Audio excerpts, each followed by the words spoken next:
এই পৃথিবী সাইয়্যিদুনা আদম আলাইহিস সালাতু ওয়াস সালাম থেকে নিয়ে এ পর্যন্ত এই পৃথিবী আবাদ হচ্ছে প্রায় 11,500 বছর ধরে। সুবহানাল্লাহ। 11,500 বছর ধরে এই পৃথিবী আবাদ হচ্ছে। 11,500 বছরে বহু পরিবর্তন, বহু পরিবর্ধন হয়েছে। যুগের পরিক্রমায় কত উত্থান, কত পতন হয়েছে।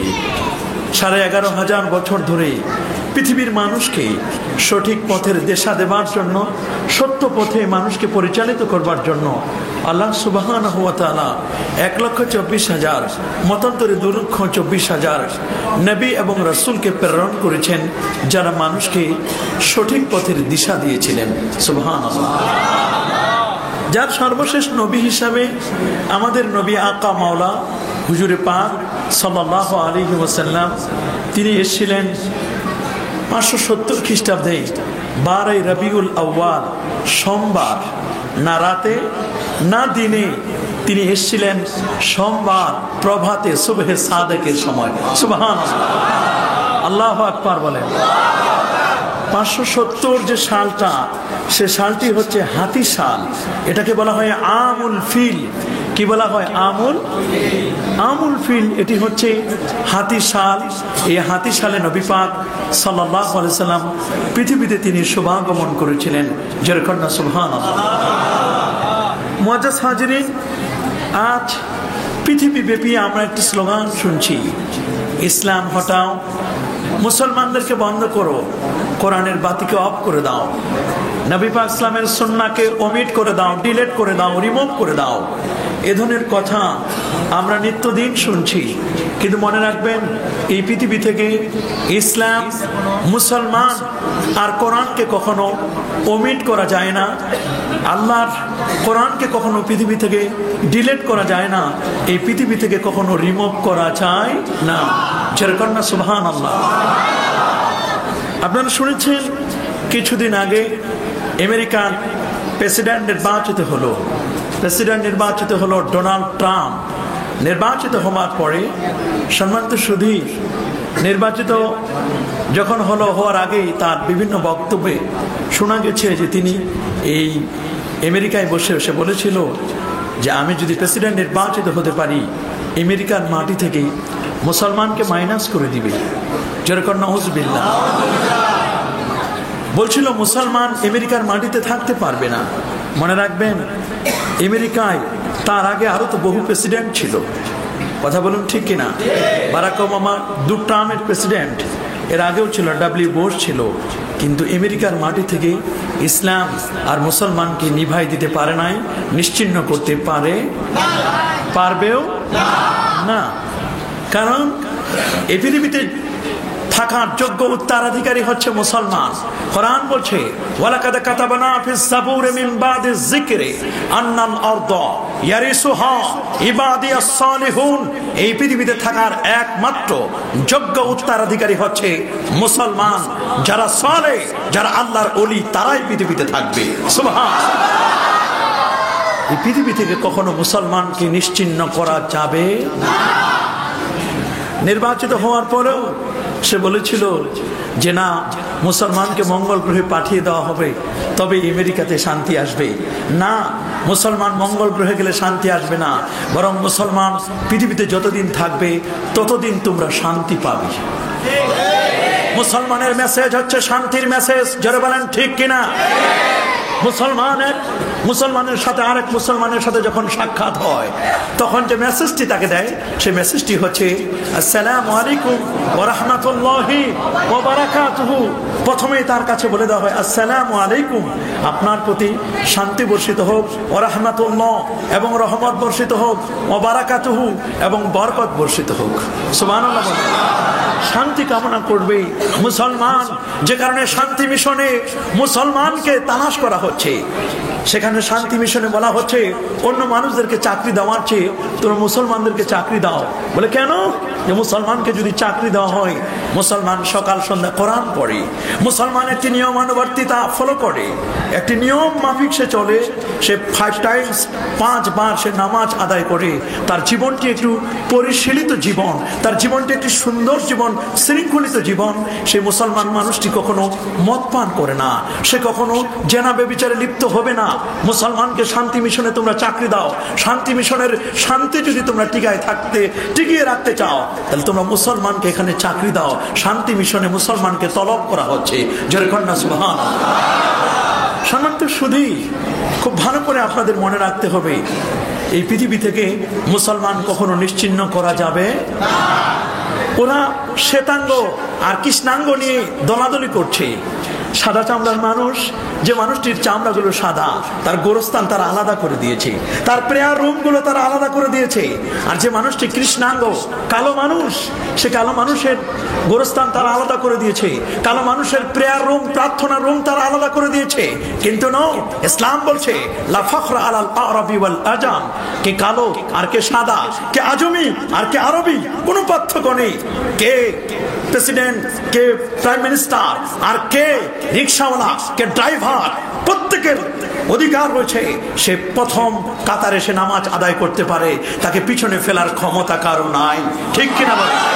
তুমি কি তালুকদার, নাকি তুমি জমিদার, নাকি তুমি অ্যাডভোকেট, নাকি ব্যারিস্টার, তোমার কি কোয়ালিফিকেশন, তোমার কি ডিজিগনেশন, এটি দেখবার আগে সবচেয়ে বড় ডিজিগনেশন হচ্ছে এটা, যে তোমার ভিতরে তাকওয়া আছে কিনা। ইন্না আকরামাকুম ইনদাল্লাহি আতকাকুম, আমার আল্লাহর কাছে সবচেয়ে ওই মানুষটি ভালো মানুষ, যে মানুষটির অন্তরটা বড় ভালো, যে মানুষটি মুত্তাকি, পরহেজগার, আল্লাহওয়ালা মানুষ। জোরে বলেন সুবহানাল্লাহ। সম্মানিত হাজিরিন, মুসলমানকে নিভানো যাবে না, নিশ্চিহ্ন করা যাবে না। সে আমেরিকার মাটিতে যে নিভিয়ে দিতে চায়, সে আমেরিকায় তারই অজান্তে বহু মসজিদে শুক্রবার জুমার নামাজের পরে 10 জন, 20 জন, 30 জন, 40 জন, 50 জন পর্যন্ত ভ্যাটিকান, ক্যাথলিক, খ্রিস্টান বাইবেল ছেড়ে দিচ্ছে। ওল্ড টেস্টামেন্ট, রামায়ণ, গীতা, জেন্দাপেস্তা, জুহা সবগুলো ছেড়ে দিয়ে আল্লাহর কোরআনকে বুকে জড়িয়ে ধরে কালিমা পড়ে মুসলমান হচ্ছে। সেখানে গির্জাগুলোতে টুলেট লাগানো হচ্ছে, টুলেট লাগাই দিচ্ছে গির্জাগুলোতে। মুসলমান সেই টুলেট গুলো নেমে ফেলে সেই জায়গায় তাদের মাথার ঘাম পায়ে ফেলা উপার্জিত অর্থ দিয়ে সেই গির্জাগুলোকে তারা ক্রয় করে সেখানে তারা তাওহীদ ও রিসালাতের পতাকা পথ করে উড়িয়ে দিচ্ছে। 5 ওয়াক্ত নামাজ আদায় করছে, সেখানে মুসলমানদের বিজয় হচ্ছে। জোরে কন্যা সুবহানাল্লাহ। পৃথিবী থেকে মুসলমানকে নিশ্চিহ্ন করা যায়। আজ যে পৃথিবীতে আমরা বসা, এই পৃথিবীর আয়তন হচ্ছে 19,69,50,000 বর্গমাইলের বিশাল এই পৃথিবী। এই পৃথিবীর মধ্যে প্রায় 950 কোটি মানুষের বাস। 950 কোটি মানুষের মধ্যে 325 কোটি হচ্ছে মুসলমান। এই বিশ্বজগতে প্রায় 232টির মতো দেশ আছে। 232টি দেশের মধ্যে 59টি হচ্ছে মুসলিম দেশ। 59টি মুসলিম দেশে আল্লাহর কোরআন এবং বিশ্বনবীর সুন্নাহ থাকবার কথা। কিন্তু আপনারা শুনলে অবাক হবেন, আল্লাহর কোরআনের গবেষণা চলছে, আল্লাহর কোরআনের নূর পেয়ে দলে দলে মানুষগুলো ইসলামের সুশীতল ছায়াতলে আশ্রয় গ্রহণ করছে। কোরআন নিয়ে অ্যানালাইসিস করা হচ্ছে আজকের পৃথিবীর প্রায় 184টি দেশে। জাপান বলুন, জার্মান বলুন, থাইল্যান্ড বলুন, ফিলিপাইন বলুন, অস্ট্রেলিয়া বলুন, কানাডা বলুন, পৃথিবীর সূর্য উদয়ন থেকে নিয়ে অস্তাচল পর্যন্ত এমন কোনো জায়গা আপনি খুঁজে পাবেন না যেখানে আল্লাহর কোরআনের নূর পৌঁছে যায় নাই। প্রতিটি জায়গায় আল্লাহর কোরআনের নূর পৌঁছে গেছে। দলে দলে মানুষগুলো ইসলামের সুশীতল ছায়াতলে তারা আশ্রয় গ্রহণ করছে। জোরে কন্যা সুবহানাল্লাহ। মুআজ্জাজ হাজিরিন, আজ এই শ্যামলী নূর জামে মসজিদে আমরা পবিত্র ঈদে মিলাদুন নবী সাল্লাল্লাহু আলাইহি ওয়াসাল্লাম উদযাপন করছি। আমরা সমাপনী মুহূর্তে পৌঁছে যাচ্ছি। আমরা কি মনে করছি শুধুমাত্র আমাদের এই মাতৃভূমি সবুজ শ্যামল সুন্দর দেশেই ঈদে মিলাদুন নবী পালন হচ্ছে? না, এমনটি নয়। গোটা পৃথিবী ব্যাপী আমার নবী যেমন গোটা পৃথিবীর নবী, শুধু পৃথিবীর নবী বললে ভুল হবে, আমার নবী কুল কায়নাতের নবী। নবী গোটা ইউনিভার্স, আলামিন, যত জগৎ রয়েছে সমস্ত জগতের নবী হচ্ছেন আমার নবী। আল্লাহু আকবার বলেন। ফেরেশতাদেরও নবী তিনি, তিনি নবীদের নবী, তিনি রাসূলদেরও রাসূল। সেই রূহের জগতে নবীগণ নবী হতো না, রাসূলগণ রাসূল হতো না। আমার নবী যদি সেদিন স্বীকৃতি না দিতেন আমার আল্লাহর ব্যাপারে, আমার নবীর কারণে নবীরা নবুয়ত পেয়েছে, রাসূলরা রাসূল হয়েছে আমার নবীর কারণে। সেই নবীর ঈদে মিলাদুন নবী গোটা পৃথিবী ব্যাপী সেখানে উদযাপিত হচ্ছে।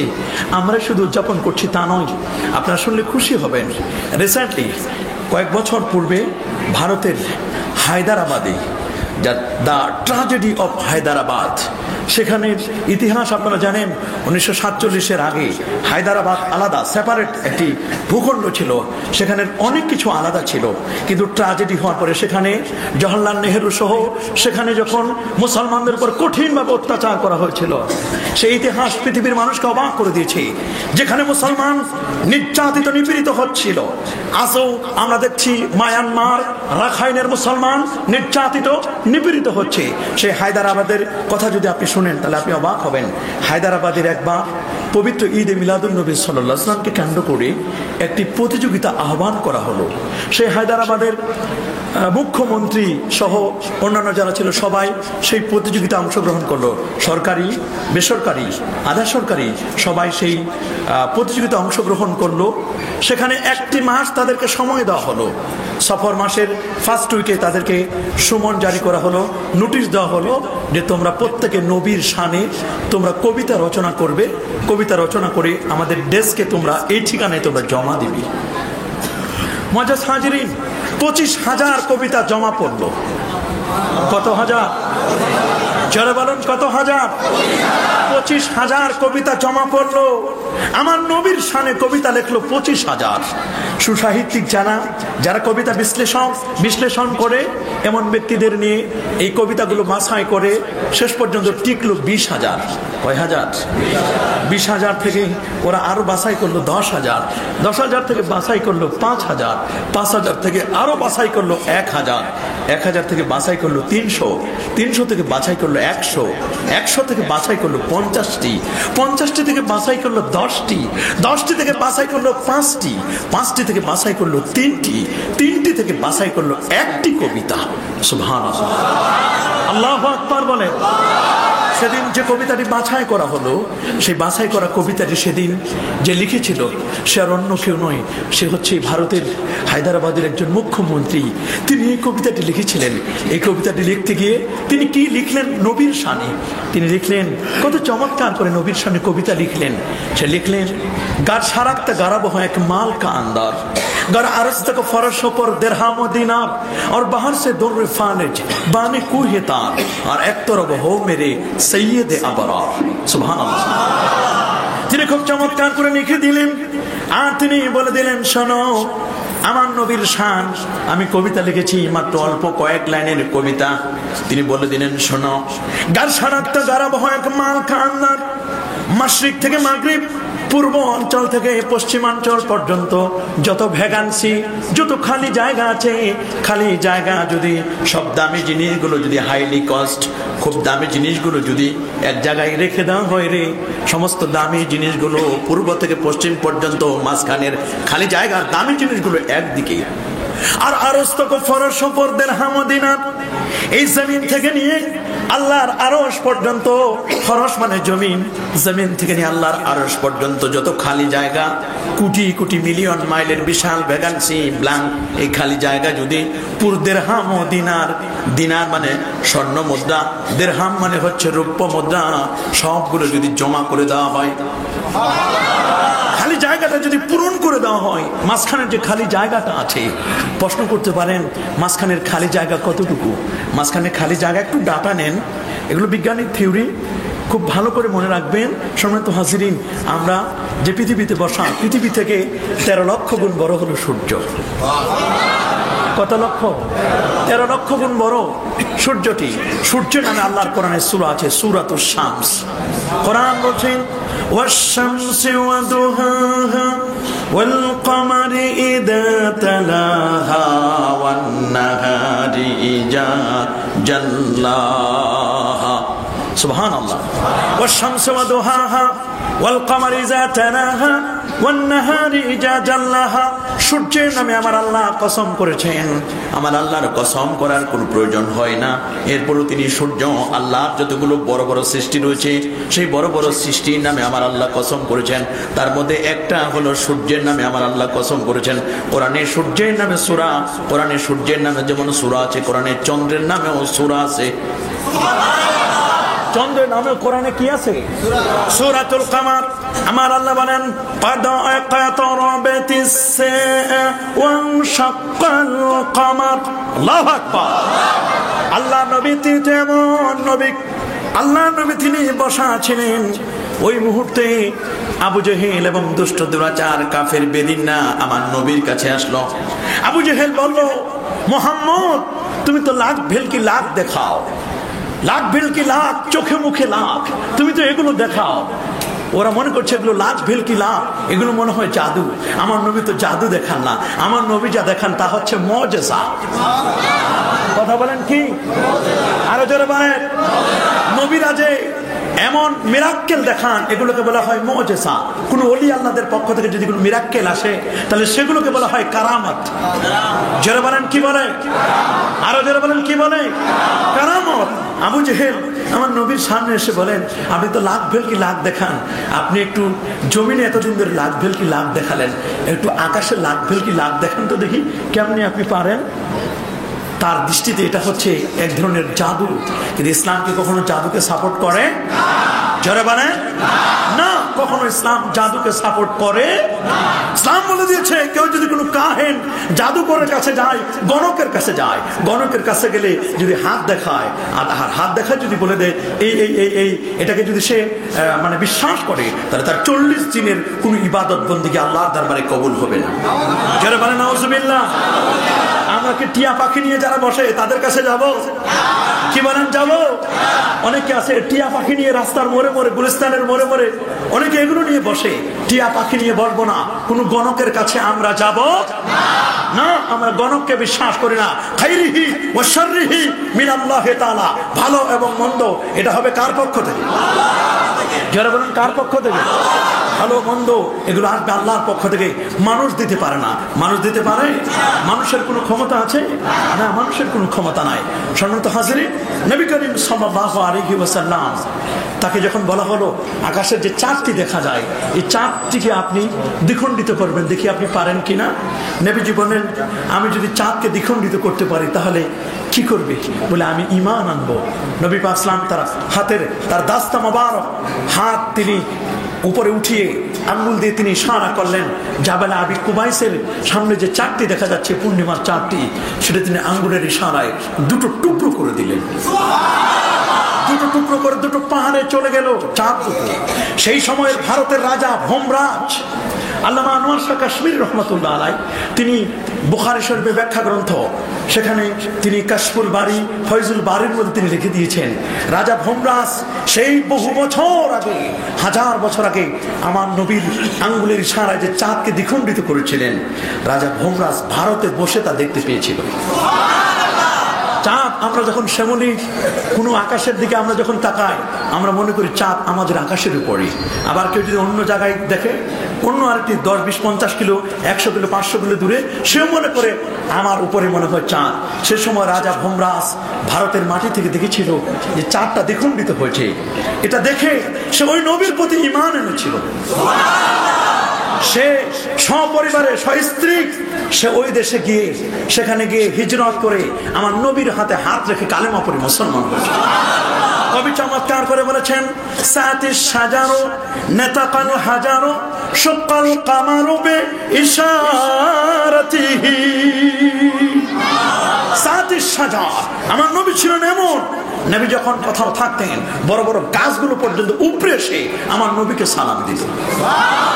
সাতিশ সাজার নাতাকাল হাজার, পাথরগুলো পর্যন্ত কথা বলতো। সাতিশ সাজার নাতাকাল হাজার সুকাল কামারো বে ইশারাতিহি, আমার নবীর আঙ্গুলের ইশারায় চাঁদকে তিনি দ্বিখণ্ডিত করেছিলেন। সেই নবী তো তিনি দেখাই দিলেন। আবু জেহেল বলল, মনে করছিলাম দুনিয়াতে চলে ভেলকি, এখন দেখি আকাশেই চলে। আসল কথা হচ্ছে সে ঈমান আনবে। জোরে বলেন ঈমান আনবে।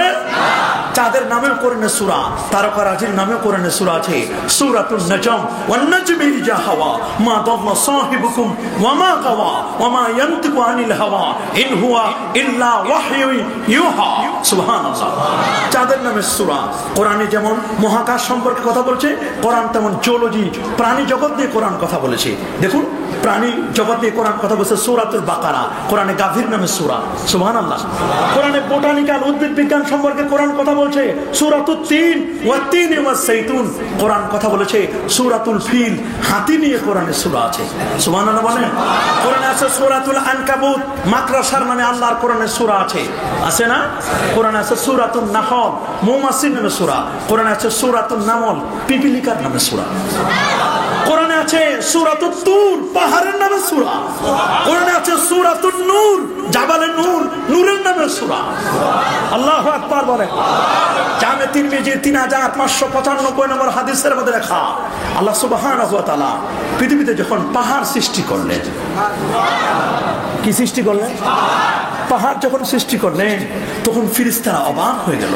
ফাআজাবাতিল মালাইকা, ফেরেশতারা অবাক হয়ে বলল, আয় আল্লাহ, এই পাহাড় তো আপনার বড় কঠিন সৃষ্টি, আমরা তো অবাক হয়ে গেছি। এই পৃথিবীতে প্রায় 6500-এর মতো পাহাড় আছে। পাহাড় সৃষ্টি করার পরে ফেরেশতারা অবাক হয়ে বলল, মালিক, পাহাড়ের চেয়ে কি তোমার এই জগতে কোনো কঠিন কোনো সৃষ্টি আছে? আল্লাহ বলেন, আছে ফেরেশতারা, পাহাড়ের চেয়ে বড় কঠিন সৃষ্টি আমার আছে।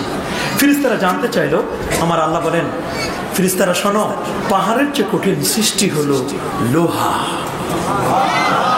পাহাড়ের চেয়ে কঠিন সৃষ্টি কি? কথা বলেন একটু। লোহা। ফেরেশতারা লোহা ধরলো। ফেরেশতারা লোহা ধরে ওরা দেখতেছে ভাঙা যায় না, বড় হার্ড, কঠিন, শক্ত। ওরা অবাক হয়ে বলল, পাহাড়ের চেয়ে কঠিন সৃষ্টি লোহা, লোহা দিয়ে পাহাড় কাটা যায়। কোরআনে লোহার নামে কোরআনে একটা সূরা আছে, সূরাতুল হাদিদ। লোহার নামে কোরআনে সূরা, সূরাতুল হাদিদ। ফেরেশতারা অবাক হয়ে বলল, আল্লাহ, আমরা লোহা ধরে দেখলাম, লোহা তো তোমার কঠিন সৃষ্টি, লোহার চেয়েও কি কোনো কঠিন সৃষ্টি আছে? আল্লাহ বলেন, আছে। ওরা অবাক হয়ে বলল, মনে হয় ফেরেশতারা মনে করছে আমাদের কথা বলবে, কিন্তু তা তো না, ফেরেশতাদের কথা বলে নাই। আল্লাহ বলেন, শোনো, লোহার চেয়ে কঠিন সৃষ্টি হলো আগুন। যত বড় বড় লোহা হোক না কেন, আপনি আগুনের মধ্যে ঢুকাই দেন, সাইজ হয়ে বের হয়ে আসবে, 200টি রড 300টি রড বের হয়ে আসবে। যত বড় বড় লোহা আপনি দেন, লোহার চেয়ে কঠিন সৃষ্টি হলো আগুন, আগুনের মধ্যে লোহা গলে যায়। ফেরেশতারা অবাক হয়ে বলল, আয় আল্লাহ, লোহার চেয়ে কঠিন সৃষ্টি হলো আগুন, আগুনের চেয়ে কঠিন কোন সৃষ্টি আসেনি। আল্লাহ বলেন, আছে, আগুনের চেয়েও কঠিন সৃষ্টি আছে। ফেরেশতারা জানতে চাইল কি সেটা? আল্লাহ বলেন, আগুনের চেয়ে কঠিন সৃষ্টি হলো পানি। আগুনের চেয়ে কঠিন সৃষ্টি কি? যত বড় আগুন হোক না কেন, আগুন নির্বাপিত হয়ে যাবে যদি আগুনের উপর যদি পানি ঢেলে দেওয়া হয়। কিন্তু মনে রাখতে হবে, দুনিয়ার আগুন নিভে যায়, দুনিয়ার আগুন দিয়ে কোথাও যদি আগুন লেগে যায়, আমরা ফায়ার ব্রিগেডার, সেখানে তাকে আমরা ফোন করি, ফায়ার সার্ভিসে আমরা ফোন করি। কিন্তু মনে রাখবেন, এই পৃথিবীতে যদি আগুন লাগে, দুনিয়ার পানি দিয়ে আমরা তা নিভাতে পারি। জাহান্নামের আগুন নিভানোর জন্য ফায়ার সার্ভিস বা ফায়ার ব্রিগেডের হাইলি চেষ্টা করলেও তারা কখনো এই জাহান্নামের আগুনকে নিভাতে পারবে না। জাহান্নামের আগুনকে নিভানোর জন্য দরকার হবে চোখের পানি। কথা বলুন ঠিক কিনা? দরকার হবে কি? আরো জোরে, কিসের পানি? চোখের পানি দরকার হবে। চোখের পানি যদি ফেলতে পারি, চোখের পানি দিয়ে জাহান্নামের আগুন নিভবে। শোনা তো শুধু চোখের পানি। ফেরেশতারা বলো, আয় আল্লাহ, আগুনের চেয়ে কঠিন সৃষ্টি হলো পানি, পানির চেয়েও কি কোনো কঠিন সৃষ্টি আছে? তখন বললো, হ্যাঁ, পানির চেয়েও তো কঠিন সৃষ্টি আছে। বলে, কি সেটা? বলে, সেটা হলো বাতাস। সেটা কি? বাতাস।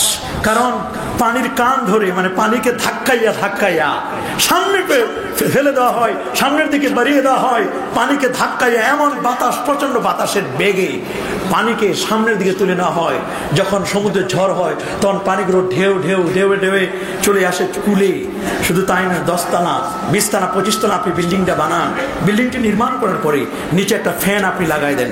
এই ফ্যান লাগাই দিলে মোটরে ফ্যান ঘুরে নিচ থেকে পানি তুলে ওটা 10 তলা বিল্ডিং এর উপরে পৌঁছায় দেয়। এর পিছনে যেটি কাজ করে সেটা হচ্ছে ফ্যান, বাতাস। আপনি যখন গাড়ি চালান, গাড়ির যদি ফ্যানটা যদি বন্ধ হয়ে যায়, ইঞ্জিন হিট হয়ে যায়। কথা বলেন ঠিক কিনা? দু ধরনের ইঞ্জিন, একটা আপনার এসি ভালো করে এয়ার কুলার সেখানে সাপ্লাই দিবে, আর তাহলে ইঞ্জিনটাকে আপনার কি রাখবে, স্মুথ রাখবে, ইঞ্জিনকে আপনার হিট থেকে রক্ষা করবে। যদি ইঞ্জিনের মধ্যে যদি সেখানে ফ্যানটা যদি বন্ধ হয়ে যায়, বাতাস বন্ধ হয়ে যায়, গাড়ি কি করবে, সিজ করবে ইঞ্জিনটা, গাড়ি হিট হয়ে গেছে। কথা বলেন ঠিক কিনা? সেখানে বাতাসের প্রয়োজন। বাতাসকে আমার আল্লাহ মানুষের ক্ষমতা এনে দিয়েছেন, বলছেন যে বাতাসকে তো মানুষ একটা বেলুনের মধ্যে ভরে রাখতে পারে, ইচ্ছে করলে এই জায়গায় আমি বাতাস প্রবেশ করতে দিব না, গ্লাস দিয়ে চতুর্দিকে আটকায় রাখা হয়। যত আপনি আটকিয়ে রাখেন, যত কিছু করেন না কেন, সব দিক থেকে আপনি বন্ধ করতে পারেন, কিন্তু হযরতে আজরাইল ইসলামের নেটওয়ার্ক কখনো বন্ধ করা যায় না। কে বলেন যাবে? আজরাইল ইসলাম এই শ্যামলী নূর মসজিদের এলাকা চিনে না? কার বাড়ি কোথায়, কার বাসা নম্বর কোথায়, সব চিনে। যারা বলেন ঠিক কিনা? তার নেটওয়ার্ক সব সময় ফুল। যারা বলেন ঠিক কিনা? বাতাসকে মানুষের ক্ষমতা দেওয়া হয়েছে। নবীদেরকেও আল্লাহ তাআলা বাতাসকে তার আয়াত্তাধীন করে দিয়েছেন। আল্লাহ তাআলা বলেন, আমি সুলাইমান নবীকে বাতাসের আয়াত্তাধীন করে দিয়েছি। সুলাইমান নবীর যে বাতাস, সে বাতাস দিয়ে সে সকালবেলা 1 মাসের পথ, বিকেলবেলা 1 মাসের পথ সে পরিভ্রমণ করতে পারে। তার যে বাতাস, এই বাতাস নিয়ে সে বাতাসটাকে প্লেন বানাবে। এখন তো প্লেন কত ক্রাশ হয়। গত কিছুদিন আগে ব্রাজিলের খেলোয়াড় মারা গেল। কথা বলেন ঠিক কিনা? তারপরে এই গত কয়েকদিন রিসেন্টলি আরো বেশ কিছু প্লেন যাবে চিটাগাং, চলে যায় সিলেটে। মানে রুট ম্যাপটা ঠিক রাখতে পারে না, ইন্টারনেটে সেখানে প্রবলেম হচ্ছে, প্লেন সেখানে তাদের লক্ষ্য ভ্রষ্ট, পথ ভ্রষ্ট হয়ে যায়, অন্যদিকে চলে যায়। কথা বলেন ঠিক কিনা? কিন্তু আরেকটি কথা মনে রাখতে হবে, খানায়ে কাবা আল্লাহর ঘর, এটা হলো পৃথিবীর মিডিল সেন্টার খানায়ে কাবা। এই খানায়ে কাবার উপর দিয়ে কখনো প্লেন উড়ে না। কাবা হচ্ছে বাইতুল্লাহ, আল্লাহর ঘর, কোন প্লেন সেখানে উড়ে যায় না। এর উপর দিয়ে কোনো প্লেন উড়ে যায় না, এমনকি কোনো পাখিও উড়ে যায় না। তবে মুহাদ্দিসিনে কেরাম বলছেন, হ্যাঁ, ওই পাখিটি উড়ে যায় যে পাখিটি বুঝতে পারে যে না, আমি অসুস্থ, আমার জন্য কোনো ক্লিনিক নেই, আমার জন্য কোনো হসপিটাল নেই, আমি উড়ে যাব। যদি খানায় কাবার পাশ দিয়ে যদি পাখিটি উড়ে যায়, অথবা কাবার ছাদের উপর দিয়ে যদি উড়ে যায়, তাহলে ওই পাখিটি অটোমেটিক কাবার ছোঁয়া পেয়ে ওই পাখিটি সুস্থ হয়ে যায়। আল্লাহু আকবার বলেন। সম্মানিত হাজিরিন, এই জন্য খানায়ে কাবায় এই যে গত বছর আগের বছর সেখানে ক্রেন দুর্ঘটনা হলো। ক্রেন দুর্ঘটনা হলে আমি তখন মাথাতে তোয়াফ করছিলাম, সেখানে ক্রেন দুর্ঘটনা হয়ে যে হাজী সাহেবগুলো মারা গেল, আমার গায়ে রক্ত পড়েছিল সেদিন। আমি সেদিন অবাক হয়ে গেলাম, আমার গায়ে রক্ত এসেছিল যে সমস্ত হাজী সাহেবরা মারা গেল ক্রেন দুর্ঘটনায় খানায়ে কাবায়। সম্মানিত হাজিরিন, সেই সময় দেখলাম যে উড়োজাহাজগুলো, হেলিকপ্টারগুলো উড়ছে, কিন্তু এত আদব কাবা শরীফের উপরে উড়ে না। সাইড দিয়ে টহল দিচ্ছে, সাইড টহল দিচ্ছে, কিন্তু কাবার উপরে উঠছে না। কোরআন বলছে, ওয়া ইউআযিম শাআইরাল্লাহ ফাইন্নাহা মিন তাকওয়াল কুলুব। এটা ইসলামের শিয়ার। পৃথিবীর মধ্যে ইসলামের শিয়ার হচ্ছে, সবচেয়ে বড় বড় শিয়ার হচ্ছে 4টি। 1 নম্বর হচ্ছে বাইতুল্লাহ, 1 নম্বর হচ্ছে বাইতুল্লাহ খানায়ে কাবা, 2 নম্বর হচ্ছে নবীউল্লাহ আমার নবী, 3 নম্বর হচ্ছে কালামুল্লাহ, 4 নম্বর হচ্ছে as-সালাত নামাজ। 4টা হচ্ছে ইসলামের বড় বড় শিয়ার। কথা বলেন, শিয়ার বলছে ইন্নাস সাফা ওয়াল মারওয়াতা মিন শাআইরিল্লাহ। কত বছর আগে হাজেরা আলাইহিস সালাতু ওয়াস সালাম সাফা মারওয়ায় সাই করছে, আমরা এখন হাজী সাহেবরা সাফা মারওয়ায় গিয়ে সাই করি। উনি করছেন কত বছর আগে, আমরা এখন করি। সাফা মারওয়ায় সাই না করলে হজ্জের ওয়াজিব ছুটে যাবে, ঠিক কিনা বলেন? সাফা মারওয়ায় যদি সাই করা যায় শত বছর আগের সেই স্মৃতি যদি এখন ধরে রাখা যায়, তাহলে আমার নবীর স্মৃতি ধরে রাখা যায় না? কি বলেন, চাই না?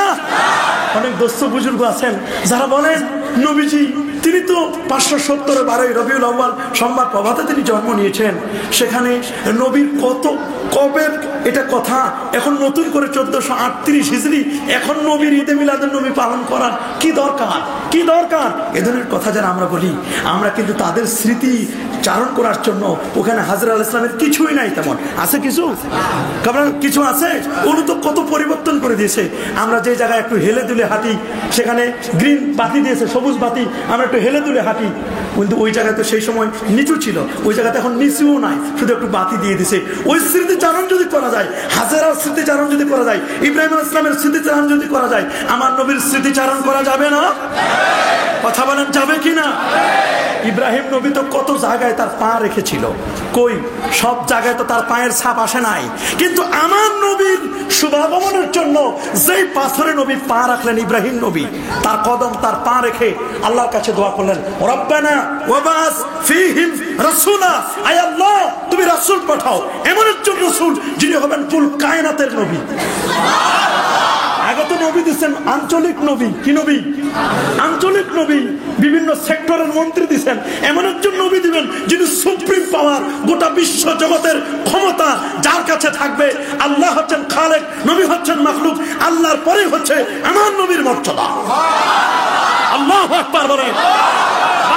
খোদা বুজুর্গ তুই কিসসা মুখতাসার, নবীর কথা সংক্ষেপে বলবো আমরা, আল্লাহর পরে হচ্ছে আমার নবীর শান আর মান। আল্লাহু আকবার বলেন। কবি, ভারতের মুখ্যমন্ত্রী, হায়দ্রাবাদের মুখ্যমন্ত্রী কবিতা লিখল, গার সারাক্ত গরব হয় মান কা আন্দার, গার আরস্ত ফরশ উপর দেরহাম ও দিনার, এই জমিন থেকে আল্লাহর আরশ পর্যন্ত দিনার দেরহাম দিয়ে ভরপুর। দিনার দেরহাম দিয়ে কি ভরপুর? বিশাল জগৎ, এই সৌরজগৎ, সূর্য, সূর্যের চেয়ে আরো বড় হচ্ছে গ্যালাক্সি, মিল্কি, ব্ল্যাক হোল, এর চেয়ে আরো বড় হচ্ছে প্রথম আকাশ, দ্বিতীয়, তৃতীয়, চতুর্থ, পঞ্চম, ষষ্ঠ, সপ্তম আকাশের পর সিদরাতুল মুনতাহা। আল্লাহু আকবার বলেন। সিদরাতুল শব্দটা হলো বড়ই বৃক্ষ। কোরআনে আল্লাহ বলেন, ওয়ালাকাদ রাআহু নাসলাতান উখরা ইনদা সিদরাতিল মুনতাহা ইনদাহা জান্নাতুল মাওয়া। ওই বড়ই গাছের মধ্যে ততগুলো পাতা, এই পৃথিবীতে যতগুলো মানুষ, এই পৃথিবীতে একটি মানুষ যখন জন্ম নেয়, বড়ই গাছটিতে একটি পাতা জন্ম নেয়। একটি মানুষ যখন ঝরে পড়ে যায়, উইকেট পড়ে যায়, তখন অটোমেটিকলি পাতাটা ঝরে পড়ে যায়, তার প্রোফাইলটা ক্লোজ হয়ে যায়, ওটা রেড সিগন্যাল, ওই ক্লোজ হয়ে যায় তার প্রোফাইল। এই পৃথিবীতে যত মানুষ, প্রত্যেকের নামে একটা করে প্রোফাইল খোলা। সুবহানাল্লাহ বলে। সিদরাতুল মুনতাহায় প্রত্যেকের নামে একটা প্রোফাইল খোলা, ওই প্রোফাইল খোলা, ওপেন করা আছে। আপনি পৃথিবীতে কাঁদলেন না হাসলেন, কে মসজিদে আসলো, কে দেখলো, এই ঈদে মিলাদুন নবীর অনুষ্ঠানে কে অংশগ্রহণ করলো, কে কি করলো, কে ডিস্টার্ব করলো, কে এটাকে গভীর মনোযোগ দিয়ে শুনলো, এখানে কে কি করছি, ভালো করছি না মন্দ করছি, সবগুলো প্রিন্ট হচ্ছে উপরে। কথা বলেন ঠিক কিনা? পেন ড্রাইভ লাগাই দেয় এক জায়গায়, প্রিন্ট হয় আরেক জায়গায়।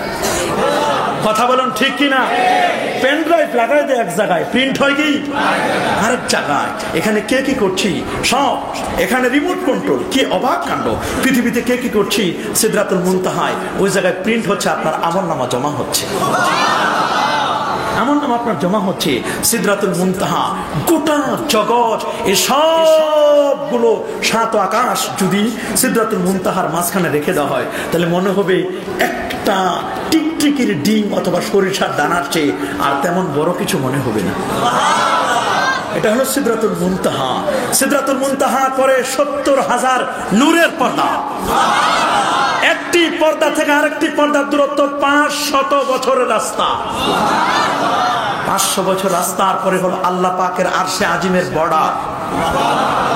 সেই বর্ডারে আপনি যাবেন, সেই আরশের বর্ডার, তারপর যে কত দূর, সে আরশ থেকে জমিন পর্যন্ত যত খালি জায়গা, এই সব জায়গাটা যদি স্বর্ণ আর রৌপ্য মুদ্রা দিয়ে যদি ভরপুর করে দেওয়া হয়, এইটা একদিক। আল্লাহু আকবার বলেন।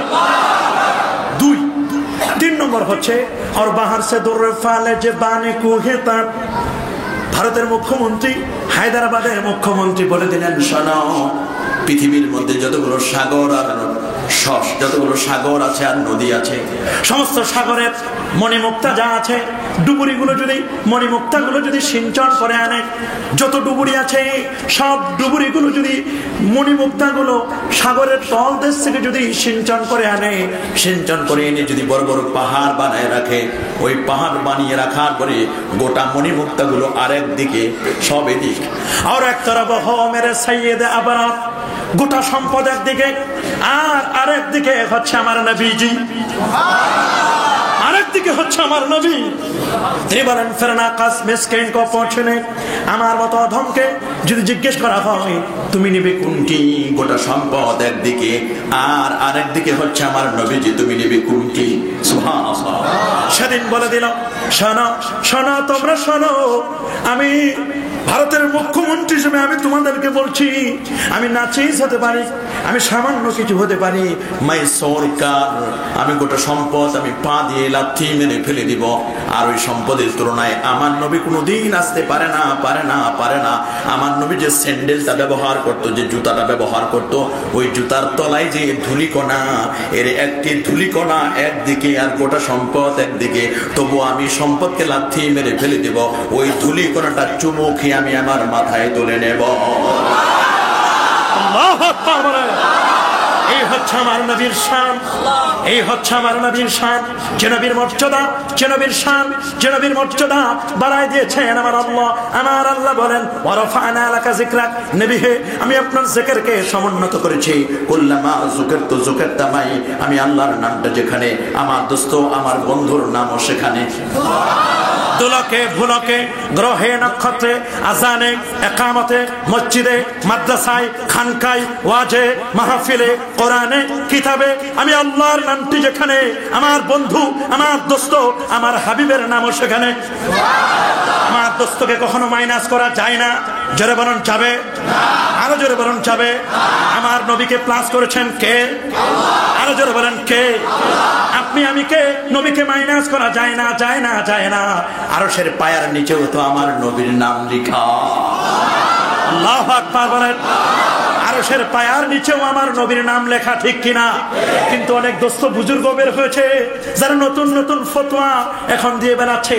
তারা বলে লা ইলাহা ইল্লাল্লাহ মুহাম্মদুর রাসূলুল্লাহ, এই কালেমাটা একসাথে লেখা যাবে না। কত বড় বেকুব!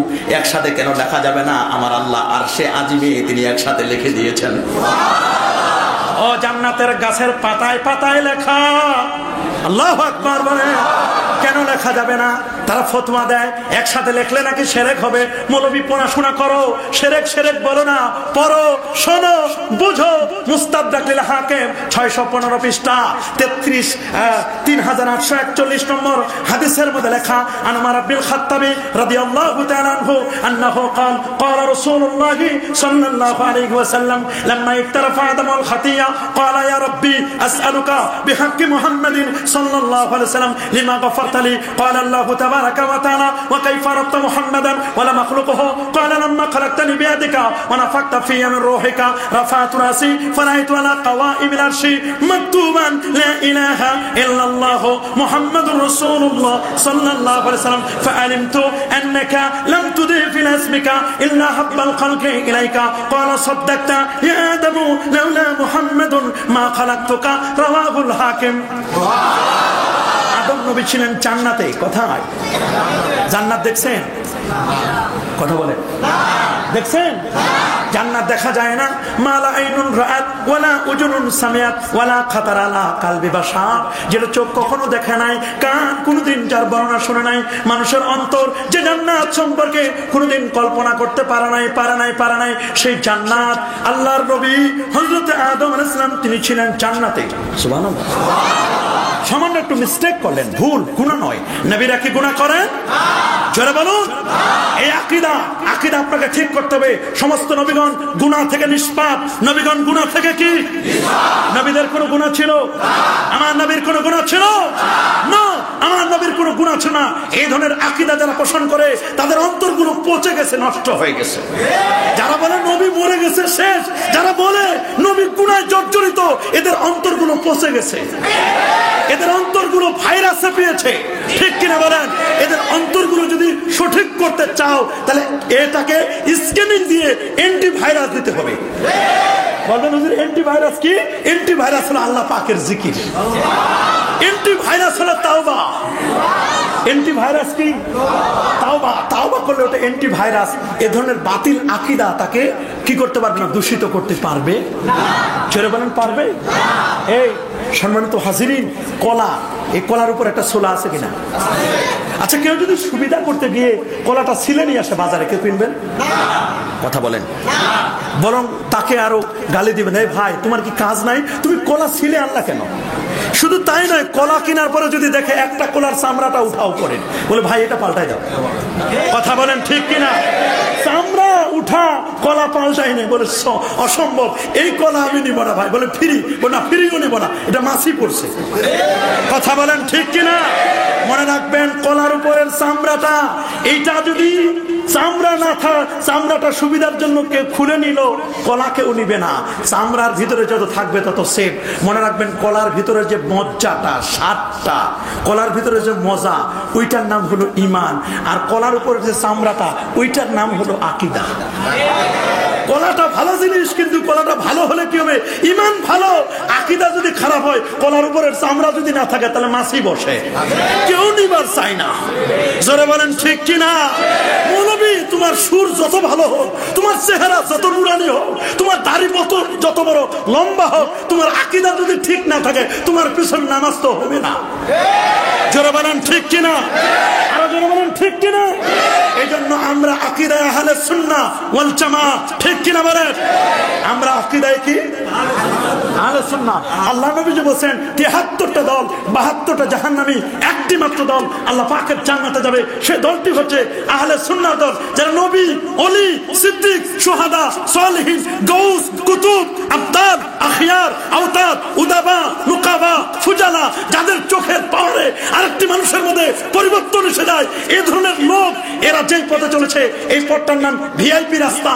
এই পথের নাম হচ্ছে এমন রাস্তা, এটা গেট লক। এই পথের direct last stoppage, last station হচ্ছে আল্লাহ পাকের জান্নাত। সেই পথে চলতে চাই কি চাই না? আর চান হাত তুলে দেখান।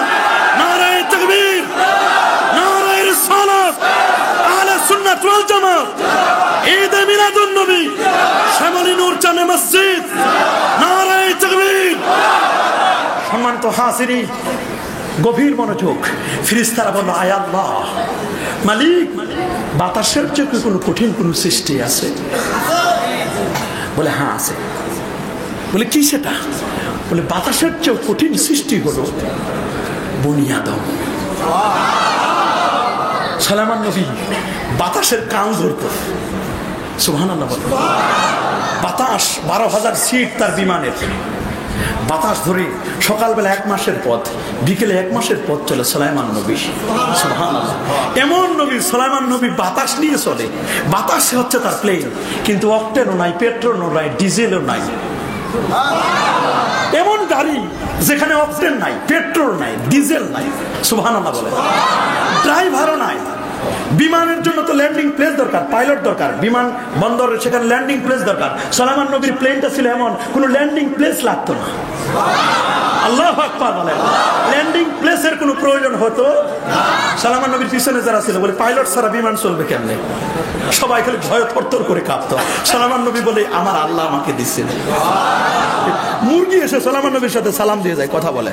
সুলাইমান নবীকে মুরগির সাথে কথা বলে, অন্যান্য যারা আছে মুরগির সাথে কথা বলে। কেমন নবী! গরু, ছাগল, ভেড়া, বকরি এগুলোর সাথে কথা বলে। সুলাইমান নবীকে আল্লাহ তাআলা কোরআনে বলেছে, আইয়ুহান নাস, হে মানব জাতি শোনো, বললেন না মানতে কাটতে হয়, আমি পাখিদের ভাষা বুঝি, গরু ছাগলের ভাষাও আমি বুঝি। সুলাইমান নবী তো এমন নবী ছিলেন, রাষ্ট্রের এটা দিল কেন একটু শুনেন। এটা দিল এই জন্য নয়, সুলাইমান নবীর যুগে তার রাষ্ট্রে ৩০০ টাট্টু ঘোড়া ছিল। এটাকে কোরআনের ভাষা বলছে সাফিনাতুল জিয়াদ। সাফিনাতুল জিয়াদ ৩০০ ঘোড়া ছিল। রাষ্ট্রের ঘোড়া, আমাদের দেশে রাষ্ট্রীয় ঘোড়া আছে না, খুব মোটা তাজা। আমি যখন এখানে ছিলাম তখন আমরা সব করে যাইতাম এখানে প্যারেড ময়দানে দেখার জন্য, ১৬ই ডিসেম্বর উদযাপনে। তো দেখার জন্য যেতাম, তখন দেখতাম যে খুব মোটা তাজা ঘোড়া। বোঝা গেল রাষ্ট্রের অনেক ঘোড়া আছে। সুলাইমান নবীর যুগে ৩০০ ঘোড়া ছিল। যে ঘোড়াগুলো রাষ্ট্রের ঘোড়া, এগুলো কখনো বসে ঘুমায় না। এমনি নিয়ম হচ্ছে ঘোড়া দাঁড়ায় ঘুমাবে। আর যে ঘোড়াগুলো যুদ্ধের ময়দানে ব্যবহার করা হয়, সেই ঘোড়ার এক পা স্ট্যান্ডার্ড, মানে অপেক্ষা, যেমন ফায়ার সার্ভিসগুলো শুধু প্রস্তুত পোশাক পরে কল আসলেই বাস দ্রুত গতিতে রওনা করে। সুলাইমান নবীর যুগের যে ঘোড়াগুলো ছিল, এই ঘোড়াগুলো সবসময় প্রস্তুত, কখন জানে যুদ্ধের ডঙ্কা বেজে যায়। সুলাইমান নবীকে বলা হলো, আপনার রাষ্ট্রের ঘোড়া সম্পদ, আপনি একটু মনিটরিং করে একটু দেখেন। সুলাইমান নবী রাষ্ট্রের ঘোড়া মনিটরিং করতে গিয়ে দেখতে এসে তার আসরের নামাজ কাজা হয়ে গেল। দেখেন, একজন নবী আসরের নামাজ কাজা হলে কেউ নবী মানবে? তারপরেও সুলাইমান নবীর উপর মাত্র ১ ওয়াক্ত নামাজ ফরজ। কয় ওয়াক্ত? আর আমাদের উপর অনেকে কয় নবী যখন মেরাজে গেল কমাইতে কমাইতে যদি আরো কিছু কমাইতো তাহলে আমাদের জন্য সুবিধা হইতো। অনেক মুসল্লি বলে হুজুর ফজর আর একাটা না হলে হয় না। কথা বলেন ঠিক কিনা? কিন্তু মনে রাখবেন কোরআনে আল্লাহ ফজরের নামে সূরা দিয়েছে সূরাতুল ফজর, কোরআনে আল্লাহ আসরের নামে সূরা দিয়েছে সূরাতুল আসর। আল্লাহু আকবার বলেন। ওয়াল ফাজরি ওয়া লায়ালিন আশর, আল্লাহু আকবার। ওয়াল আসরি ইন্নাল ইনসানা লাফি খুসর, আসরের নামে সূরা, ফজরের নামে সূরা। আমি প্রায় সময় বলি মুসল্লি চেনা যায় ফজরে, বন্ধু চেনা যায় বিপদে। তার তো হাজিরিন, ফজরের নামাজ যার ঠিক তার সব ঠিক।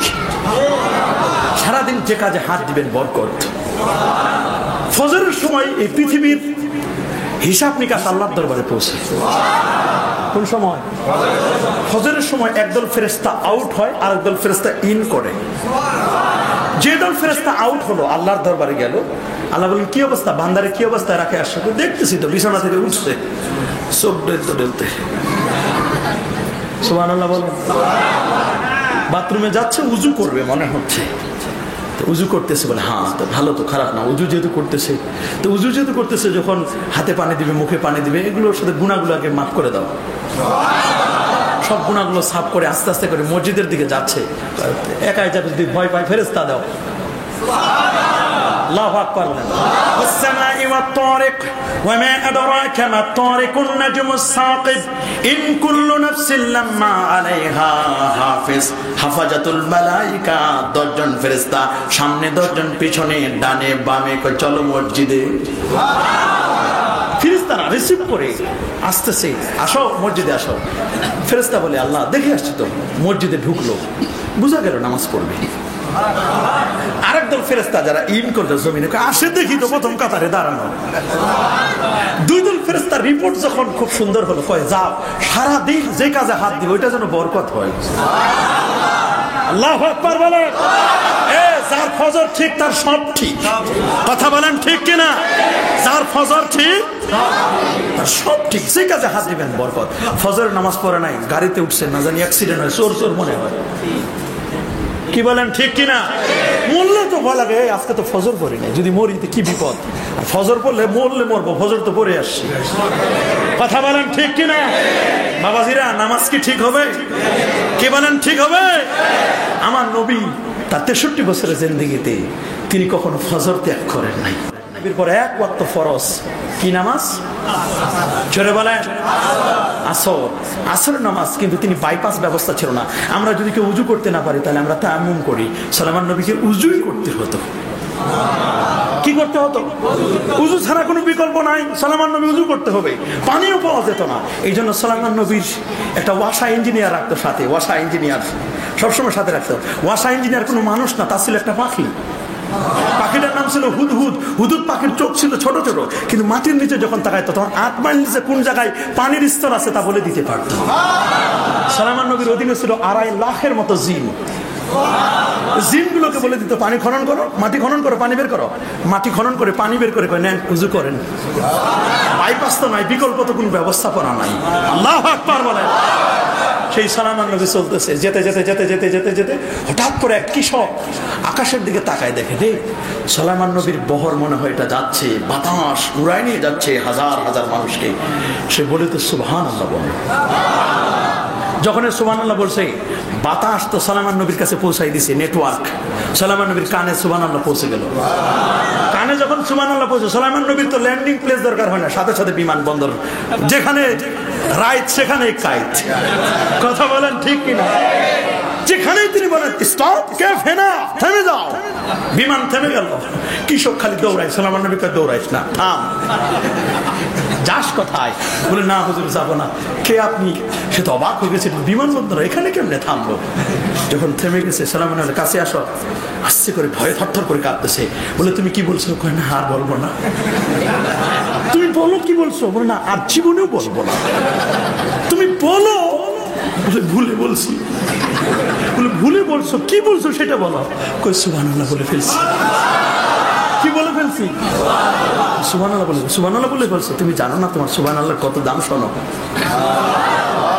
সুলাইমান নবী বলেন, শানা তোমার সুবহানাল্লাহর এত দাম, আমি বাদশাহ সুলাইমান, আমি বিশাল বহর নিয়ে যাচ্ছি। সমস্ত নবীদের কাছে একটা কালেমা ছিল, একটা দোয়া তাদের প্রত্যেক নবী জানতো, সেটা হচ্ছে আয়াতুল কুরসি আর বিসমিল্লাহ। আয়াতুল কুরসি আর বিসমিল্লাহ, সুবহানাল্লাহ, এগুলো নবীদের স্লোগান। আমরা তো হাতুড়ি মার্কা স্লোগান দিই, হাতুড়ি মার্কা না, আমাদের স্লোগান হবে এগুলো, সুবহানাল্লাহ, আলহামদুলিল্লাহ। আমার নবী বলেন, তোমার সুবহানাল্লাহর দাম অনেক বেশি, তুমি এরকম বলবা। ওর সাথে দেখা করে চলে গেল। ফেরেশতারা বলে, আল্লাহ, বাতাসের চেয়ে কোন কঠিন সৃষ্টি আছে বলে আসে। বলে কি সেটা? বলে বাতাসের চেয়েও কঠিন সৃষ্টি হলো মানুষ। বলে মানুষের মধ্যে আবার কোনো কঠিন কেউ আসেনি? বলে হ্যাঁ, মানুষের চেয়েও কঠিন আছে। আল্লাহু আকবার বলেন। কি মানুষের চেয়ে কঠিন নাই? আছে না? মানুষের মধ্যে কোয়ালিটি আছে না? প্রথম শ্রেণী হচ্ছে নবীগণ, দ্বিতীয় শ্রেণী সেকেন্ড ক্লাস সিদ্দিকগণ, তৃতীয় শ্রেণী শহীদগণ, চতুর্থ শ্রেণী সালেহীন আল্লাহওয়ালাগণ। কথা বলেন ঠিক কিনা? আদম নবী জান্নাতে ছিলেন, জান্নাত থেকে তিনি পৃথিবীতে আসলেন 350 বছর কাজার পরে। বলে, আল্লাহ, আপনি কে আমাকে মোহাম্মদ সাল্লাল্লাহু আলাইহি ওয়াসাল্লাম মাফ করে দিবেন না? বলে, তুমি কেমনে চিনলে মোহাম্মদকে? তাকে তো এখনো পর্যন্ত সৃষ্টি করিনি। আসলে কি আমার নবীকে সৃষ্টি করে নাই? আমার নবী তো আদমের আগেও নবী, মুসার আগেও নবী, ঈসার আগেও নবী। আমার নবী বলেছেন, আনা আউয়ালুহুম ফিল খালক ওয়া আনা আখিরুহুম ফিল বাস। সৃষ্টিতে আমি হলাম প্রথম, আগমনে আমি নবী সবার শেষে। আমি তো সভাপতি, আমার বক্তব্য সবার শেষেই হবে। মুসনাদে আহমদের হাদিস, আল্লাহ নবী বলেন, ইন্নী আব্দুল্লাহ ওয়া খাতামুন নবিয়্যিন। নবী হচ্ছে আল্লাহর বান্দা, আমি হলাম সর্বশেষ নবী। ওয়া ইন্না আদামা লামুনজাদিলুন ফি দীনাতিহি ওয়া আনা দাওয়াতু আবি ইব্রাহিম ওয়া বাশারাতু ঈসা। আমি হলাম ইব্রাহিম নবীর দুয়ার ফসল, ঈসা নবীর সুসংবাদ। ইব্রাহিম নবী আমার কাছে দোয়া করছে, রব্বানা তাকাব্বাল মিন্না ইন্নাকা আনতাস সামিউল আলিম। বলার পরে বলছেন, ওয়াইজ ইয়ারফা ইব্রাহিমুল কাওয়াইদার পরে বলছেন, রব্বানা ওয়াজআলনা মুসলিমাইন লাকা। এরপরে বলছেন, রব্বানা ওয়াবাস ফীহিম রাসূলা। এমন একজন রাসূল পাঠান যিনি হবেন কুল কায়নাতের নবী, ফুল মন্ত্রণালয়ের দায়িত্ব নিয়ে যিনি আসবেন, গোটা বিশ্বজগতের যিনি নবী হবেন। হযরত ইব্রাহিম নবী যেই জায়গায় পা রাখলেন, কদম রাখলেন, পায়ের ছাপ যেখানে পড়লো, ওই জায়গায় আল্লাহ তাআলা ইব্রাহিম নবীর পায়ের ছাপ দিয়ে দিলেন। আমার নবীর স্মৃতিচারণ করলেন আমার আল্লাহ। কথা বলেন ঠিক কিনা? আমরা কি আমার নবীর স্মৃতিচারণ করব না? আমার নবী বলছেন, আমি ইব্রাহিম নবীর দুয়ার ফসল, আমি হচ্ছি ঈসা নবীর সুসংবাদ। আমার পর একজন নবী আসবে, মুবাশশিরান বিরাসূলিন ইয়াতি মিন বাদি ইসমুহু আহমদ। আমার পর একজন নবী আসবে যার নাম হবে আহমদ, আকাশের জমিনে মুহাম্মদ। আমার নবীর নাম আকাশে কি, জমিনে কি? মুহাম্মদ। এই আহমদ এবং মুহাম্মদ নবী আসবে। এই মুহাম্মদকে কি মাইনাস করা যাবে? তামবিহুল গাফিরিন ফি আকওয়ালি সাইয়্যিদিল আম্বিয়া ওয়াল মুরসালিন নামক কিতাবের সর্বশেষ হাদিসটির মধ্যে আছে, শাম সিরিয়া একজন পাদ্রী ছিল। কি ছিল? পাদ্রী। সে পাদ্রী প্রত্যেক জুমাবার তাওরাত তেলাওয়াত করত। কি তেলাওয়াত করত? জোরে বলেন। তাওরাত তেলাওয়াত করতে যখন আমার নবীর নামটা পেত, নবীর নামটা পেয়ে রেগে গড়গড় করত, চোখ মুখ লাল হয়ে যেত। তাওরাতে কেন মুহাম্মদের নাম আসবে? ওটাকে ক্রস দিয়ে দিত, কেটে ফেলতো। কেটে ওই জায়গাটা কেটে নিয়ে ওইটাকে আগুন দিয়ে জ্বালাই দিত, ছাইগুলো আকাশে উড়াই দিত। জোরে বলেন নাউজুবিল্লাহ। ছাই দিয়ে যখন ছাইগুলো আকাশে উড়াই দিত, 4টা জায়গায় আমার নবীর নাম যখন পেল, 4টা জায়গায় কেটে টুকরো টুকরো করে আগুন দিয়ে জ্বালিয়ে ছাইগুলো উড়াই দিল। পরবর্তী জুমাবার যখন তাওরাত খুললে দেখে এটা তো ট্রেনের টিকিট না কাটার কারণে যেমন অবস্থা হয় তাই 4 জায়গায় নাম কাটলাম। তাওরাত খুলে দেখি 8 জায়গায় লেখা। কয় জায়গায়? 8 জায়গায়। তাওরাতে 8 জায়গায় আমার নবীর নাম। 8 জায়গার নামটা সব কেটে টুকরো টুকরো করে জ্বালিয়ে বাতাসের মধ্যে ছাইগুলো উড়াই দিল। 8 জায়গায় যখন উড়াই দিয়েছে, পরের জুমাবার তাওরাত খুলে দেখে 16 জায়গায়। পরের জুমাবার ওইটা আবার কাটছে, পরের জুমাবার দেখে 32 জায়গায়। চিন্তা করলো, এইভাবে যদি তাওরাতে নবীর নাম কাটা শুরু করি, গোটা তাওরাতটা তো নবীর নামে ভরপুর হয়ে যাবে। গোটা তাওরাত তো আমার নবীর নাম এসে যাবে, সুতরাং এটা কাটা যাবে না। জিজ্ঞেস করলো তার ঊর্ধ্বতন যে ছিল, বলে মোহাম্মদ কে, তাকে একটু জানতে চাই, তার পরিচয়টা কি, তাকে এত ভালোবাসে আল্লাহ যে তার নাম কাটি অথচ ডাবল ডাবল হচ্ছে। এভাবে যখন বললো, এক পর্যায়ে তার যে ঊর্ধ্বতন পাদ্রী ছিল সে বললো যে তুমি কখনো মুহাম্মদের দেখা পাবে না, আর মুহাম্মদও তোমার দেখা পাবে না, মুহাম্মদ দিয়ে তুমি কোনো টেনশন করো না। বললে আমার টেনশন তো এখন মুহাম্মদ ছাড়া আর কিছুই না, যতই তুমি বলো টেনশন করো না, আমি তো তাকে ছাড়া কিছুই বুঝতেছি না, কারণ আমার মনের মধ্যে শুধু একটাই মুহাম্মদ। নাম কাটলাম 4 বার, হলো 8 জায়গায়, 4 জায়গায় কাটছে হয়েছে 8 জায়গায়, 8 জায়গায় কাটছে হয়েছে 16 জায়গায়, 16 জায়গায় কাটছে হয়েছে 32 জায়গায়। আমি মুহাম্মদকে টেনশন করবো না, টেনশন করবে কে? তুমি একটু বলো আমি মুহাম্মদের কাছে যাব। তিনি কি বেঁচে আছেন? বলে হ্যাঁ বেঁচে আছেন, এখনো তিনি বেঁচে আছেন। বলে কোথায়? বলে ইয়াসরিবে। কোথায়? কবি বলছেন ইয়াসরিব নামের ছেলে তুমি, অলক্ষণের দেশ, বড়ই মারাত্মক যে ছিল তোমার পরিবেশ। আনাবির ছোঁয়া লেগে তুমি সোনার মদিনা, সব ভুলিব কিন্তু তোমায় ভুলতে পারি না। ভুলে নাই বলবো না, ভুলতে পারি না, ভুলে নাই বলবো না, ভুলতে পারি না, সব ভুলিব কিন্তু তোমায়। আমার নবীকে কি ভোলা যায়? আরো যদি বলেন ভোলা যায় না। না, আমার নবীকে কখনো ভোলা যায় না। লোকটি 40 দিনের প্যাকেজ নিল। কতদিন? 40 দিনের প্যাকেজ দিয়ে রওনা করলো। আমার নবীর দেশে যাবেন, নবীর দেশ মদিনা মুনওয়ারা, ইয়াসরিব যার পূর্ব নাম। মদিনায় ইয়াসরিবে আসলেন। ইয়াসরিবে যখন আসলেন, ইয়াসরিবে এসে নবী পাক সাল্লাল্লাহু আলাইহি ওয়াসাল্লাম তিনি যখন নবীজি সাল্লাল্লাহু আলাইহি ওয়াসাল্লামের সাহাবীরা আছেন মদিনায়, সেখানে পাদ্রী আসলো মদিনায়। মদিনায় যখন আসলো, আসার পরে প্রথম যার সাথে দেখা হলো সে হচ্ছে সালমান আল ফারসি। সুবহানাল্লাহ বলেন। হযরত সালমান রাদিয়াল্লাহু তাআলা, সালমান রাদিয়াল্লাহু তাআলা তিনি ছিলেন আমার নবীর সাহাবীদের মধ্যে সবচেয়ে বয়স্ক সাহাবী। 350 বছর হায়াত পেয়েছিলেন। কত বছর? 350 বছর হায়াত পেয়েছিলেন সালমান আল ফারসি। 17 ভাষার পণ্ডিত ছিলেন সালমান দেখতে ছিল আমার নবীর চেহারার মতো। পাদ্রী বলল, আনতা রাসূলুল্লাহ, আনতা মুহাম্মদ, আপনি কি মুহাম্মদ? সে এখন কিছুই বলে না। যদি বলি হ্যাঁ আমি মুহাম্মদ তাহলে মিথ্যা হবে, যদি বলি না আমি মুহাম্মদ তাহলে সত্য হবে। ঠিকই, লোকটা হয়তো ফিরে যেতে পারে। কিন্তু আমি সালমান ফারসি বললাম, আমি কিচ্ছু বললাম না। আমি বললাম সামনে বাড়াও, গাদ্দিম তুমি সামনে যাও। লোকটি সামনে যেতে লাগলো। যেতে যেতে যেতে যেতে যেতে যেতে আল্লাহর হাবিবের সাহাবীরা মসজিদে নববীতে শোকা হতো, সেখানে গিয়ে সালাম দিল, আসসালাতু ওয়াসসালামু আলাইকা ইয়া রাসূলুল্লাহ। এভাবে করে আইনা মুহাম্মদ বলে যখন বললো, সাহাবায়ে কেরাম তাদের শোক আরো বেড়ে গেল। জানে না ওই পাদ্রী যেদিন মদিনায় গেছেন তার 3 দিন আগে আমার নবী পৃথিবী থেকে বিদায় হয়ে গেছেন। 3 দিন আগে আমার নবী পৃথিবী থেকে বিদায় হলেন। 3 দিন আগে বিদায় হয়েছেন। যখন নবীর নামটা তারা শুনলো, সাহাবীদের শোক আরো বেড়ে গেল। শোক বেড়ে গিয়ে সাহাবীরা কেউ হাওয়া করে কান্না শুরু করে দিল। মনে রাখবেন, ইসলামের শোক হলো 3 দিন। কয়দিন? জোরে বলেন। হ্যাঁ, ওই মহিলার জন্য শোক হলো 4 মাস 10 দিন। যে মহিলার স্বামী মারা গেছে, বিধবা নারী, তার শোক হলো 4 মাস 10 দিন। 4 মাস 10 দিনের মধ্যে সে স্বর্ণ গহেনা এগুলো পরে কোনো আনন্দ করতে পারবে না। 4 মাস 10 দিন পর্যন্ত স্বামীর শোকে সে শোক পালন করবে। স্বামী কাছে ছিল, স্বামীর শোক পালন করবে। কোনো বিয়ে অনুষ্ঠানে, কোনো খাতনা অনুষ্ঠানে, অন্য কোনো অনুষ্ঠানে সে এলাও না, অন্য কোনো অনুষ্ঠানে যাবে না। 4 মাস 10 দিন শোক পালন করবে। আমার নবী খাদিজার জন্য শোক পালন করছে 2 বছর। হ্যাঁ, কয় বছর? চলে বলেন না। এটা নবীর একটা এক্সট্রা, নবী একটা আলাদা। তিনি খাদিজাকে এত মহব্বত করতেন। একদিন আম্মাজান আয়েশা সিদ্দিকা রাদিয়াল্লাহু তাআলা বলেন, হুজুর আমরা আপনার 11 জন স্ত্রী এত খেদমত করি, আপনি খাদিজার কথা মোটে ভুলতেই পারেন। খালি খাদিজার কথা, ক্ষণে ক্ষণে খাদিজার কথা বলেন।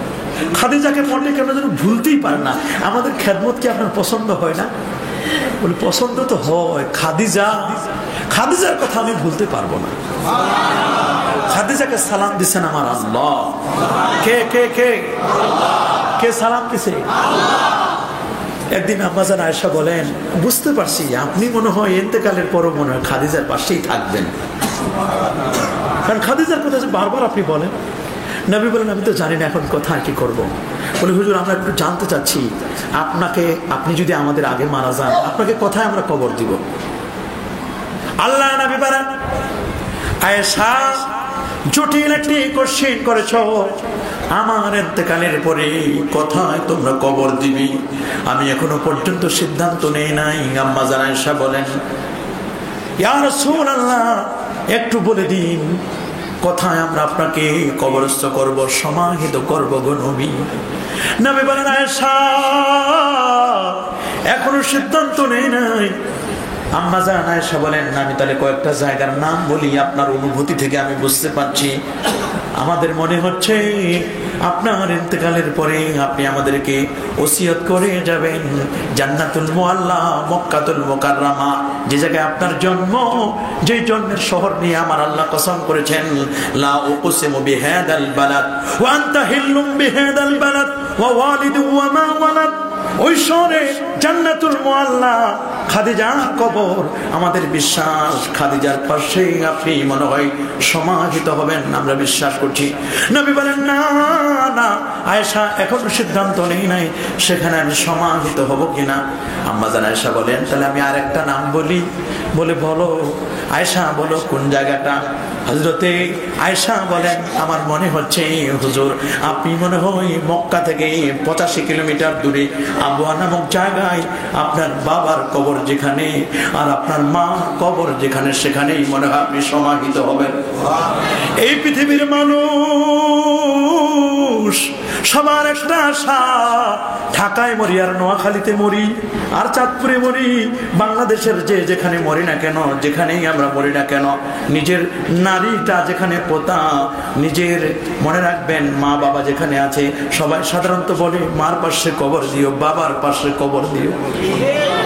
ঢাকায় যে যেখানে মরি অনেকেই বলে যায় লাশটা নিয়ে যায় বাবার বাড়িতে, ঠিক কিনা বলেন?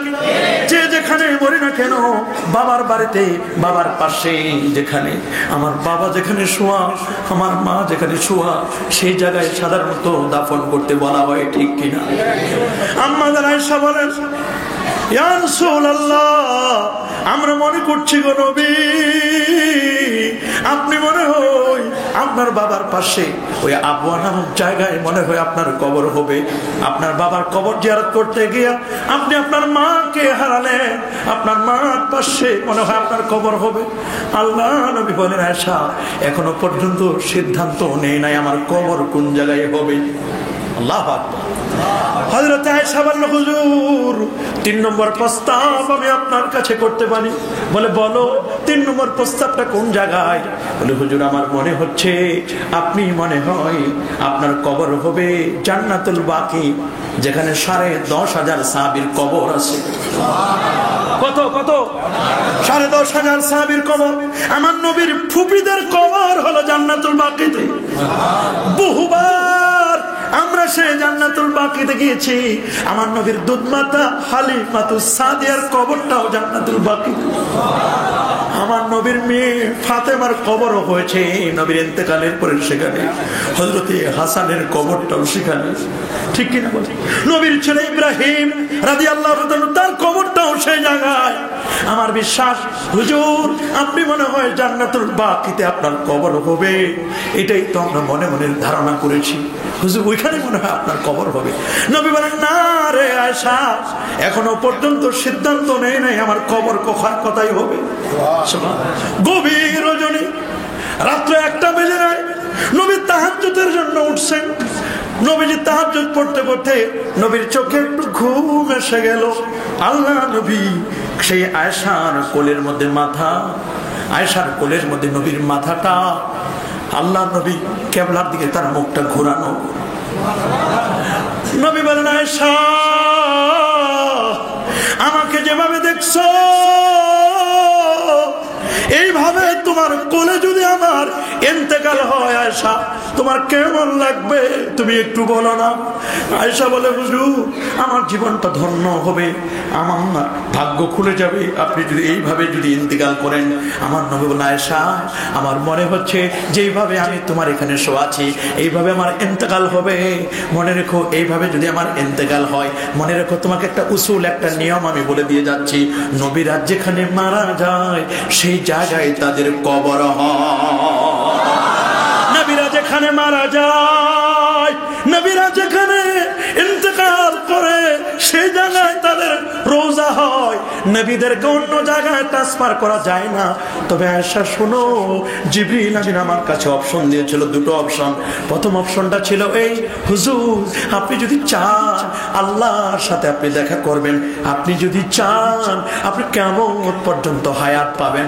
আমার নবী বলেন, আয়েশা আমাকে দুটো অপশন দিয়েছে, আমি কোনটা নেব এখনো সিদ্ধান্ত নিতে পারছি না। জিবরিলকে বললাম, জিবরিল আমার চেম্বার হবে কোন জায়গায়?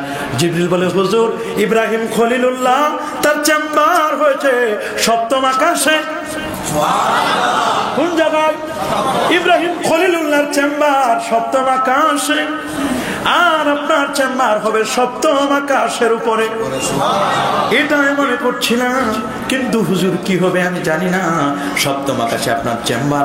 আমার নবী বলেন, না না না, সপ্তম আকাশে আমি চেম্বার নেব না। জিবরিল তুমি আল্লাহর কাছে বলো আমার গরিব উম্মতের জন্য আমি জমিনে থাকতে চাই।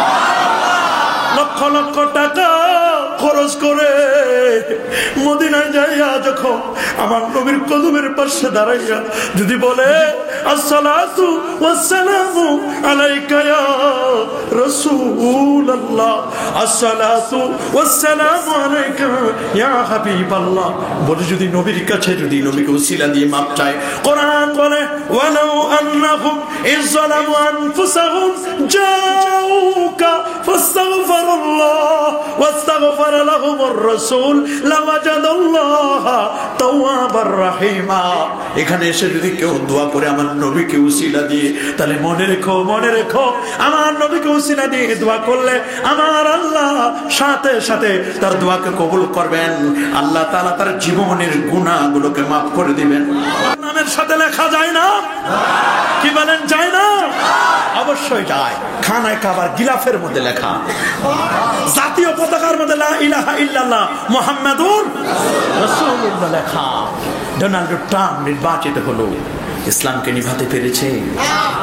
ওরা শ্বেতাঙ্গ আর কৃষ্ণাঙ্গ নিয়ে পার্থক্য করেছে। ইসলামের শ্বেতাঙ্গ আর কৃষ্ণাঙ্গ নিয়ে কোনো পার্থক্য আছে? জোরে বলে, আছে? কোনো পার্থক্য নেই। মূলত মনে রাখবেন, এখানে ইহুদিদের ষড়যন্ত্র আছে। নির্বাচনের পেছনে কাদের ষড়যন্ত্র? ইহুদিদের ষড়যন্ত্র রয়েছে। কারণ ইহুদিরা হচ্ছে আমাদের মুসলমানের দুশমন। কথা বলেন ঠিক কিনা? রাখাইন, রোহিঙ্গা, মুসলমান তারা যে নির্যাতিত করা হচ্ছে, এর পিছনে ইহুদিদের ষড়যন্ত্র আছে। কথা বলেন ঠিক কিনা? কারণ ইহুদিরা হচ্ছে তারা, সহিহ বুখারী প্রমাণ করছে, ইহুদিরা আমার নবীকে মারার জন্য তারা ষড়যন্ত্র করেছিল। কি বলেন, করে নাই?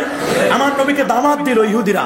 সহিহ বুখারী প্রমাণ করছে, ইন্না ইমরাআতান ইয়াহুদিয়্যাতান আতাত ইলা রাসূলিল্লাহি সাল্লাল্লাহু আলাইহি ওয়াসাল্লাম শাআতাম মাসমুমা। আমার নবীকে দাওয়াত দিয়ে নবীর সামনে, নবীর পছন্দনীয় ছিল সামনের ছাগল, ভেড়া, বকরির রানগুলো খেতে নবী পছন্দ করতেন। 7 জন সাহাবীকে দাওয়াত করলো। আমার নবী একজন 8 জন সাহাবীকে দাওয়াত করে 8টা রান রেডি করছে। রানগুলোকে সুন্দর করে মশলা দিয়েছে, কিন্তু মশলাগুলো ছিল বিষ, পয়জন, বিষ ছিল। বিষ মিশাইয়া জৈতুন তৈলে ভেজে, খুব সুন্দর করে ভেজে নবীর কাছে দিয়েছেন। হুজুর নেন, খান, দয়া করে মায়া করে একটু খান, দাওয়াতটা কবুল করেন। আমার নবীর সামনে রাখছে। নবী যখন, নবীর তরিকা ছিল, নিয়ম ছিল, নবীর সামনে যখন খাবারের নাম বলা না হতো, আমার নবী ততক্ষণ পর্যন্ত হাত বাড়াতেন। হাতটা বাড়ালেন, খাবারের নাম বলা হলো, এই নেন হুজুর সামনে রান, তিনি পছন্দ করতেন, এই নেন খান। নবীজি পছন্দ করতেন কদু। কি পছন্দ করতেন? জোরে বলে, কদু তো নাই, লাউ হয়ে গেছে না? হ্যাঁ, সব লাউ হয়ে গেছে। কদু, কদু নবীর কাছে প্রিয় খাবার ছিল কদু। বৈজ্ঞানিকরা বলছেন কদু 70টা রোগের ওষুধ। কতটা রোগের? 70টি রোগের ঔষধ কদু আর কুমড়া। কদু আর কি? কদু আর কুমড়ার কথা আল্লাহ কোরআনে বলছেন। ইয়াক্তিনের কথা। কদুর বিচি 40 রিয়াল, 1 কেজি বিচির দাম 40 রিয়াল সৌদি আরবে। কদু ওই কুমড়ার বিচিগুলো ওগুলো ফুরে ফুরে খেতে অনেক সুস্বাদু, খুব খেতে মজা। কুমড়ার উপরে যে চামড়াটা ওইটাও তো মজা লাগে ভাজা করে খেলে, কি বলেন ঠিক কিনা? কদুর শাক এটাও মজা। কদুর চেয়ে কদুর শাকের দাম বেশি, ডগা আরো বেশি, কথা বলেন ঠিক কিনা? হযরত ইউনূস নবী যখন মাছের পেটে ছিল, ইউনূস নবী চিন্তা করলো দেখি তো একটু মাছের পেটের ভিতরে পাটা সোজা করা যায় না, বাতের ব্যথা ছিল, একটু পাটা সোজা করা যায় কিনা। পাটা সোজা করতে গিয়ে ইউনূস নবী দেখে যে না, পা তো সোজা হচ্ছে, তাহলে মাছের পেটে যদি পা সোজা করা যায় এখানে নামাজও করা যাবে। আল্লাহ নেটওয়ার্ক তো আমার আছে এখনো, আমি তো আল্লাহ নেটওয়ার্কের বাহিরে না। আল্লাহ তাআলা মাছকে বলছে, এই মাছ, ইউনূস নবীকে খাইছে, ওটা ইউনূস নবী হলো তোমার পেটটা, এটা হলো ইউনূস নবীর জেলখানা। আল্লাহু আকবার বলেন। ইউনূস নবীর জেলখানা ছিল মাছের পেট, ইউসুফ নবীও জেলখানায় ছিলেন। আর আমার নবী ছিলেন এমন নবী, আমার নবীর দেশে কোনো জেলখানাই ছিল না। জেলখানা ছাড়া আমার নবী রাষ্ট্র চালাইছে। পৃথিবীর মধ্যে জেলখানা ছাড়া রাষ্ট্র চলে? তবে শুনলাম কোন দেশে জানি, আমার মনে আসতেছে না এখন, কোন দেশে জানি এখন আর জেলখানা বন্ধ করে দিয়েছে, কোনো কয়েদি নাই। নেদারল্যান্ড, ঠিক বলছেন, নেদারল্যান্ড। আমি শুনলাম নেদারল্যান্ডে জেলখানা বন্ধ করে দিয়েছে, কোনো কয়েদি নাই। যেখানে কয়েদি নাই, সন্ত্রাসী নাই, মনে রাখতে হবে ওই জায়গায় কোনো খারাপ মানুষ নাই, অধিকাংশ ভালো মানুষ। ওরা আইনকে শ্রদ্ধা করে, কথা বলেন ঠিক কিনা? সৌদি আরবে আপনি যান, সিগন্যাল দেওয়া, রাত 1টা 2টা, পুলিশ নাই, কিচ্ছু নাই, সিগন্যাল ফলো করছে। একই সিগন্যাল ওই পাতি বাংলাদেশে লাগাইছে, কই কেউ নাই, চালাও। কথা বলেন কি ঠিক না? জেম লাগে কি এমনি? একই পাতি, একই পুলিশ, একই আইন কানুন চলে। বাংলাদেশে তা চলে না, মানে না, ঠিক কিনা বলেন? আইন আছে, আইনের উপরে ফোঁটা দিলে তো গায়েন হয়ে যায়। কথা বলেন ঠিক কিনা? জোরে বলেন ঠিক কিনা? সম্মানিত হাজিরিন, মক্কা মদিনায় যতদিন কদু পাওয়া যাইতো, আমার নবী বলেন মদিনায় কদু পাওয়া গেলে কদু ছাড়া আমি খাইতাম না। কদু ছিল আমার নবীর প্রিয় খাবার। ইউনূস নবী বলছেন মাছের পেটে একটু পাটা সোজা করা যায় কিনা দেখি। পাটা সোজা করছে, তাহলে না মাছের পেটের মধ্যে নামাজ পড়া শুরু করে দিলেন। পৃথিবীর মধ্যে মাছের পেটে নামাজ পড়ছেন ইউনূস নবী। কোন নবী? ইউনূস নবী যখন বিপদে পড়ছিল তখন পড়ছিল ওয়ানাদা ফিজ যুলুমাতি আল্লা ইলাহা ইল্লা আনতা সুবহানাকা ইন্নী কুনতু মিনাজ জালিমিন। আল্লাহু আকবার বলেন। এই ইউনূস নবী যদি মাছের পেটে এই দোয়া করে যদি মুক্তি পেতে পারে, আমরা জটিল কঠিন রোগে যখন এই দোয়া করব আমরা মুক্তি পেতে পারি না? কি বলেন, পারি কিনা? আমরা পারি না?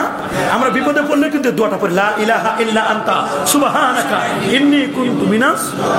কি বলেন, পারি কিনা? ইউনূস নবী মুহূর্তের মধ্যে, সামান্য সময়ে তিনি কোন পাটা সোজা করলেন, পার মধ্যে তিনি সেখানে পেটের ভিতরে তিনি নামাজ পড়লেন। আমরা বিপিএল আর T20 আর 50-50 হলে কত নামাজ জানি কাজা হয়ে যায়। কথা বলেন ঠিক কিনা? খেলায় বসলে 3 ঘন্টা, কয় ঘন্টা? আর যদি 50-50 ম্যাচ হয় তাহলে তো 5 ঘন্টাও চলে যায় না?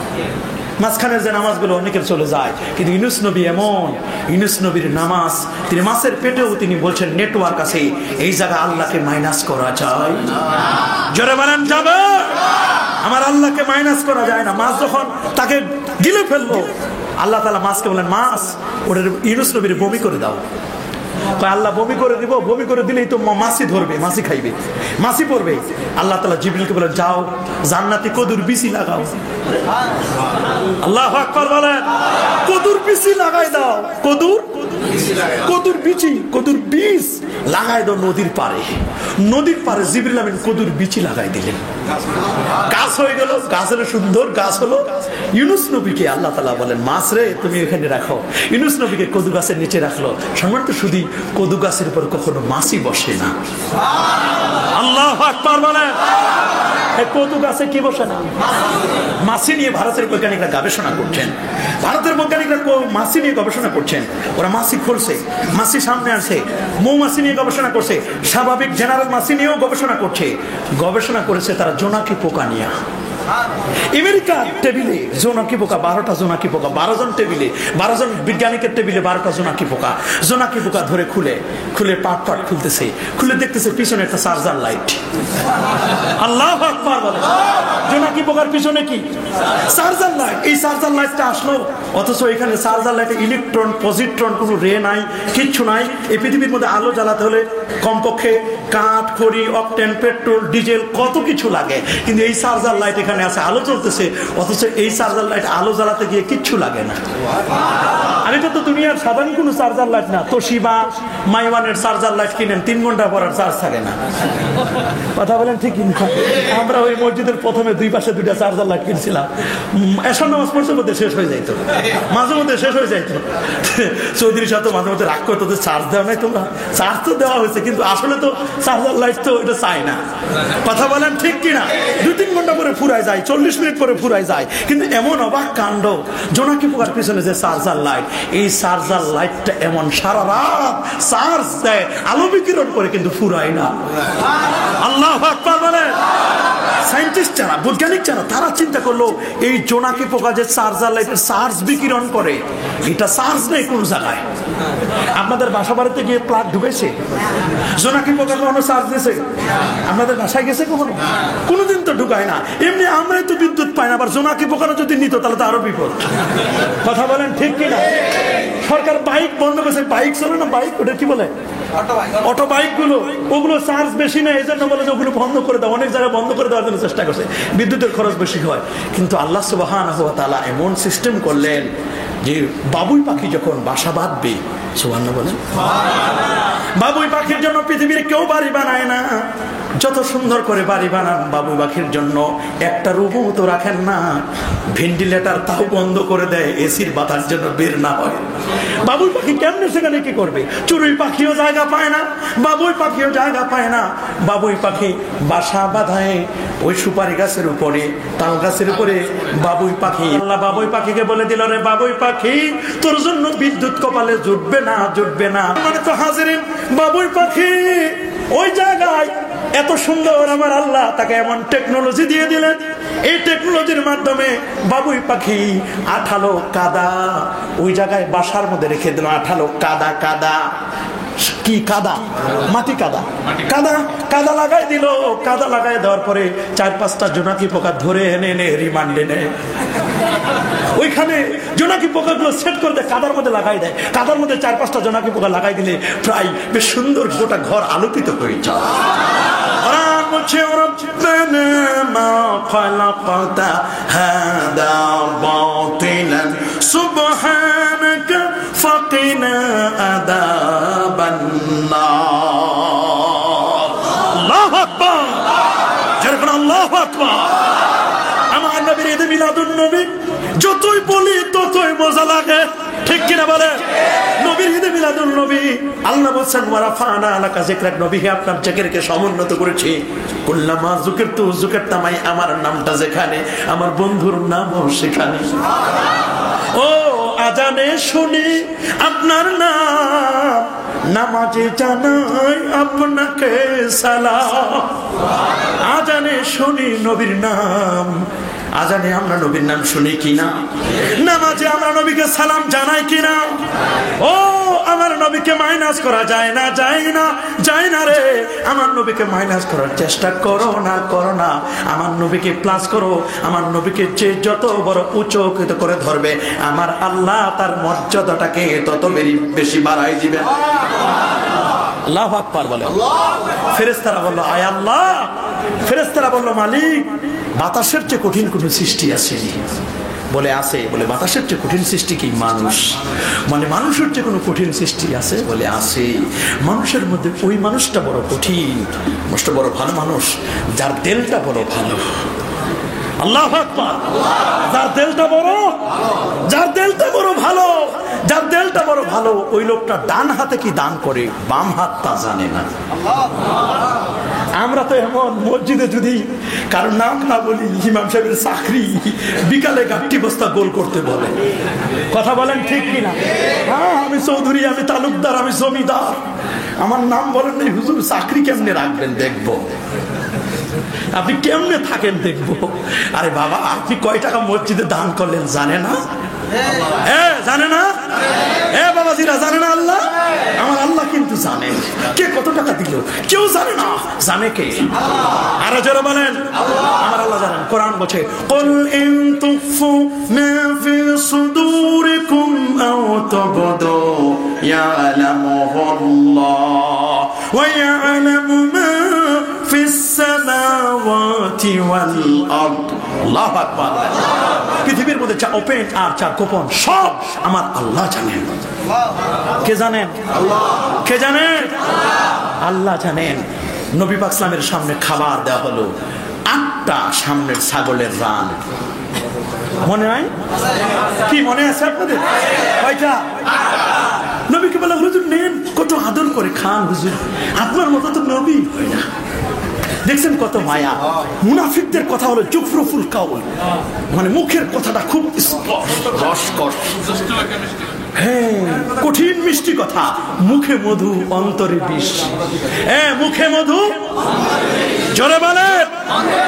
ছোটকালে শুনতাম উপরে ফিটফাট ভিতরে নাকি সদর।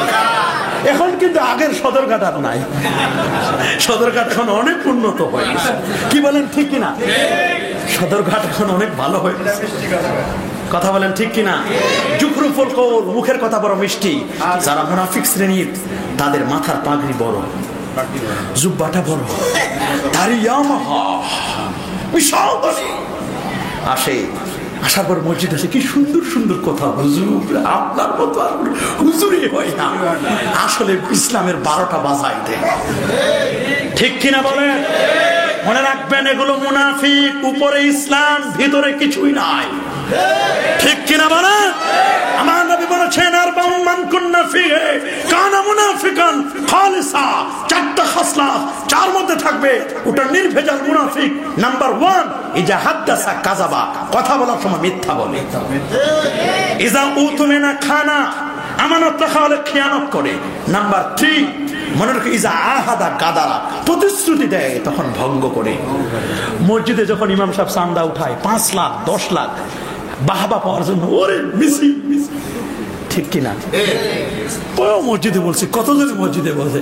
আমার কাছে মাঝে মধ্যে বলে, হুজুর এই যে 2-3 লাখ টাকার স্বীকৃতি, এগুলো অর্ধেক আসবে। আমি কাছে মসজিদে বলছে না, মসজিদে তো বলে, হুজুর অভ্যাস হয়ে গেছে। আল্লাহর ঘরে যারা স্বীকৃতি দেয়, তারা কি কখনো মিস্টেক করতে পারে? নবীর সামনে খাবার রাখা হয়েছে, হুজুর নেন খান। আল্লাহ নবী বলেন, যখন নবীকে বলা হলো যে খান, নবী যে হাতটা বাড়ালেন, জিবরিল আমিন সাথে সাথে হাজির। ল্যান্ডিং প্লেসে জিবরিল ল্যান্ড করছে। সুবহানাল্লাহ বলেন। জিবরিল এসে বললেন, হুজুর আপনি খাবেন না? হাতটা গুটাই নিছে, হুজুর হাত থামান, হুজুর খাবেন না। জিবরিল তিনি ওয়ালা হোসেন তো মিয়াতি জানা, যার 600 নূরের পাখা, যিনি আমার নবীর দরবারে 24,000 বার অফিস করেছেন। কতবার? 24,000 বার অফিস করেছেন আমার নবীর দরবারে। বলে, হুজুর আপনি খাবেন না। বলে, কেন? বলে, এখানে বিষ মিশানো হয়েছে। বলে, কি বলেন বিষ মিশানো? দাওয়াত দিয়ে বিষ মিশাইছে? ইহুদি কারা? জোরে বলেন, আরো জোরে। চরম দুশমন ইহুদিরা। এই জন্য আমরা, আল্লাহ আমাদের শিখাই দিছে, গায়রিল মাগদুবি আলাইহিম ওয়ালাদ দালিন। মাগদুব আলাই হলো ইহুদি, ওয়ালাদ দালিন হলো খ্রিস্টান। কোরআন বলছে চমৎকার করে, ইহদিনাস সিরাতাল মুস্তাকিম। কবি বলছেন, সরল সঠিক পূর্ণ পন্থা মদের দাও গো বলি, চালাও সে পথে যে পথে তোমার প্রিয়জন গেছেন চলি, যে পথে তোমার চির অভিশাপ, যে পথে ভ্রান্তির চির পরিতাপ। হে মহাচালক মদের কখনো করোনা সে পথগামী, চালাও সে পথে যে পথে তোমার প্রিয়জন গেছেন চলি। আল্লাহু আকবার। জিবরিল বলেন, হুজুর আপনি খাবেন না, বিষ মিশানো হয়েছে। নবী অবাক হলেন। অবাক হয়ে ইহুদিকে বললেন, হ্যাঁ ইহুদি মহিলাকে ডাকো। সালাম ইবনে মিশতামের স্ত্রীকে ডাকা হলো। তুমি কেন বিষ মিশালা? হুজুর একটু টেস্ট করলাম, অন টেস্ট, আপনার এক্সাম নিলাম, আপনি কি ডুপ্লিকেট নবী না অরিজিনাল নবী? দেখছেন, কারো ঘরে পুরা যায়, আগুন লাগছে, ও কয় এই আগুন তো আর পাওয়া যাবে না, আলু পুরা দাও। কথা বলেন ঠিক কিনা? কারো পৌষ মাস আর কারো কি। নবীর খাবার মধ্যে বিষ মিশাইছে, নবী খেলে মরে যাবেন, আর সেখানে টেস্ট করলাম। দেখছেন কি অবাক কাণ্ড। নবী বলেন তুমি আমাকে টেস্ট করছো, কি টেস্ট করছো? আপনি যদি সত্য নবী হন তাহলে এই বিষ মিশানো খাবার আপনাকে বলে দিবে আপনি আমাকে খাবেন না। আর আপনি যদি ডুপ্লিকেট ভণ্ড নবী হন তাহলে খাইবেন আর মরবেন। কি বলেন? খাবেন আর বেশি দেরি হবে না, খাবেন আর মরবেন। আমার নবী বললেন আমি সত্য নবী কিনা? সত্য তো নবী অবশ্যই, আপনার কাছে তো সব তথ্য আসলো, তবে আর একটু দেখতে চাই একটু। ঠিক আছে দেখাচ্ছে তোমাকে। সবাইকে ডাকলো, বলে তুমি একাই দেখবা কেন, সবাই নিয়ে আসো। সবাইকে আনা হলো। আল্লাহ নবী বলেন, আল্লাহ নবী রানটা নিলেন হাতের মধ্যে, ভুনা করে রান, ভিতরের মধ্যে বিষ মিশানো হয়েছে। রানটা নিয়ে আল্লাহ নবী সবার সামনে বললেন, রে তোমার মধ্যে বিষ মিশানো হয়েছে, তোমাকে পাক করা হয়েছে, তোমাকে তেলে ভাজা হয়েছে, তুমি এখন বলো বলো বলো আমি সত্য নবী কিনা। আল্লাহু আকবার। কত চমৎকার করে সেদিন ভুনা করা রানটা বলে দিল, বলে দিল, বলে দিল, ইয়া রাসূলুল্লাহ, ইয়া হাবিবাল্লাহ, আপনি আমাকে খাবেন না, খাবেন না, আইনি মাসমুমা, আমি বিষ মিশানো, আপনি আমাকে খাবেন না, খাবেন না। আর আমি স্বীকৃতি দিচ্ছি, আমি স্বীকৃতি দিচ্ছি, আশহাদু আল্লা ইলাহা ইল্লাল্লাহ ওয়া আশহাদু আন্না মুহাম্মাদান আবদুহু ওয়া রাসূলুহু। পাদ্রী গিয়ে ওই জায়গায় বলল, মসজিদে নববীতে বলল, কোথায় মুহাম্মদ? মুহাম্মদ 3 দিন আগে মারা গেছে। বলে আমি তাওরাতে 4 বার পেলাম, হলো 8 বার, 8 বার জায়গা 16 বার, 32 বার। এত কিছু হওয়ার পরে মোহাম্মদকে তো আমি চাই। বলে মোহাম্মদ তো 3 দিন আগে ইন্তেকাল করছে, ওই যে দেখো কবর, মাটি এখনো সোজা সমান করা হয় নাই। অবাক কেন? তাহলে এই মোহাম্মদের নাম আমি কেন পেলাম যদি মোহাম্মদের সাক্ষাৎ আমি পাবো না? তখন বললো এই ঘরের ভিতরে কি কোন আলী আছে? আলী? বলে হ্যাঁ, নবীর জামাই আলী তো আছে। বলে আমি আলীর নাম তাওরাতে পাইছি। কার নাম? আলীর নাম তো তাওরাতে পাইছি। আলীর নাম তাওরাতে পাইছে, তাহলে বলো আলীকে ডাকো। আলীকে ডাকা হলো, বলেন তো আপনি একটু নবীর সানাসিফাত জানতেন, নবীর অবয়বটা কেমন ছিল? তখন বললো আলী রাদিয়াল্লাহু বলছেন, নবী লাবিল তবিল ওয়ালাবিল কাসির, নবী লম্বাও ছিল না, নবী বেশি খাটোও ছিল না। আমাদের অনেক বন্ধু আছে যারা হাদিস মানে, আমরা খালি হাদিসের অনুসারী, এরকম বলে না অনেকে, আমরা হাদিস মানে, হাদিস মানে ভালো কথা, মান না হাদিস, কিন্তু বিপদ, অনেক হাদিস মানতে পারবেন না। যদি বলেন নবী তো লম্বাও ছিল না, নবী তো খাটোও ছিল না, তা আপনি যদি লম্বা হন তাহলে তো আপনি আহলে হাদিস হতে পারবেন না। নবী তো লম্বা ছিল না। আপনি যদি খাটো হন তাহলে তো নবী খাটো ছিল না, তাহলে আপনি তো আহলে হাদিস হতে পারবেন না। কারণ নবী ছিল কেমন? নবী ছিল না লম্বা না খাটো, মাঝামাঝি। যদি লম্বা হন তাহলে কামারের কাছে যা বল, ভাই আমরা ছোট করে দাও। যদি খাটো হন তাহলে বলবেন, ভাই কামারের কাছে কি বলবেন, আমার একটু বাড়াই দাও। নবী তো লম্বাও ছিল না, খাটো ছিল না, মাঝামাঝি ছিল, তাহলে সব হাদিস মানা যাবে। কথা বলেন ঠিক কিনা? আমার নবী সোমবারে জন্ম নিয়েছে, কি বার? ইন্তেকালও সোমবার।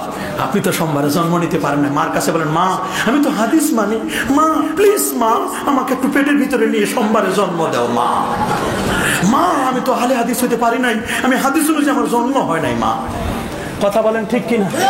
আমরা কিন্তু আহলে হাদিস নয়, আমাদের পরিচয় আমরা আহলে সুন্নাহ। কথা বলেন ঠিক কিনা? আমরা কি? আমরা কি? আমরা হচ্ছে আহলে সুন্নাহ। যারা বলেন ঠিক কিনা? আরো যারা বলেন ঠিক কিনা? সব হাদিস তো মানা যাবে না। নবী 11টা বিয়ে করছে, আপনি যদি হাদিস মানলে আপনার 11টা বিয়ে করার লাগবে। 11টা বিয়ে করলে কি রাখবে? ঝাড়ু নিয়ে বের হবে। কথা বলেন, কথাটা শক্ত হলে কিন্তু আসলে ঝাড়ু, আমি তো কম বলছি, আর সে আরো বেশি।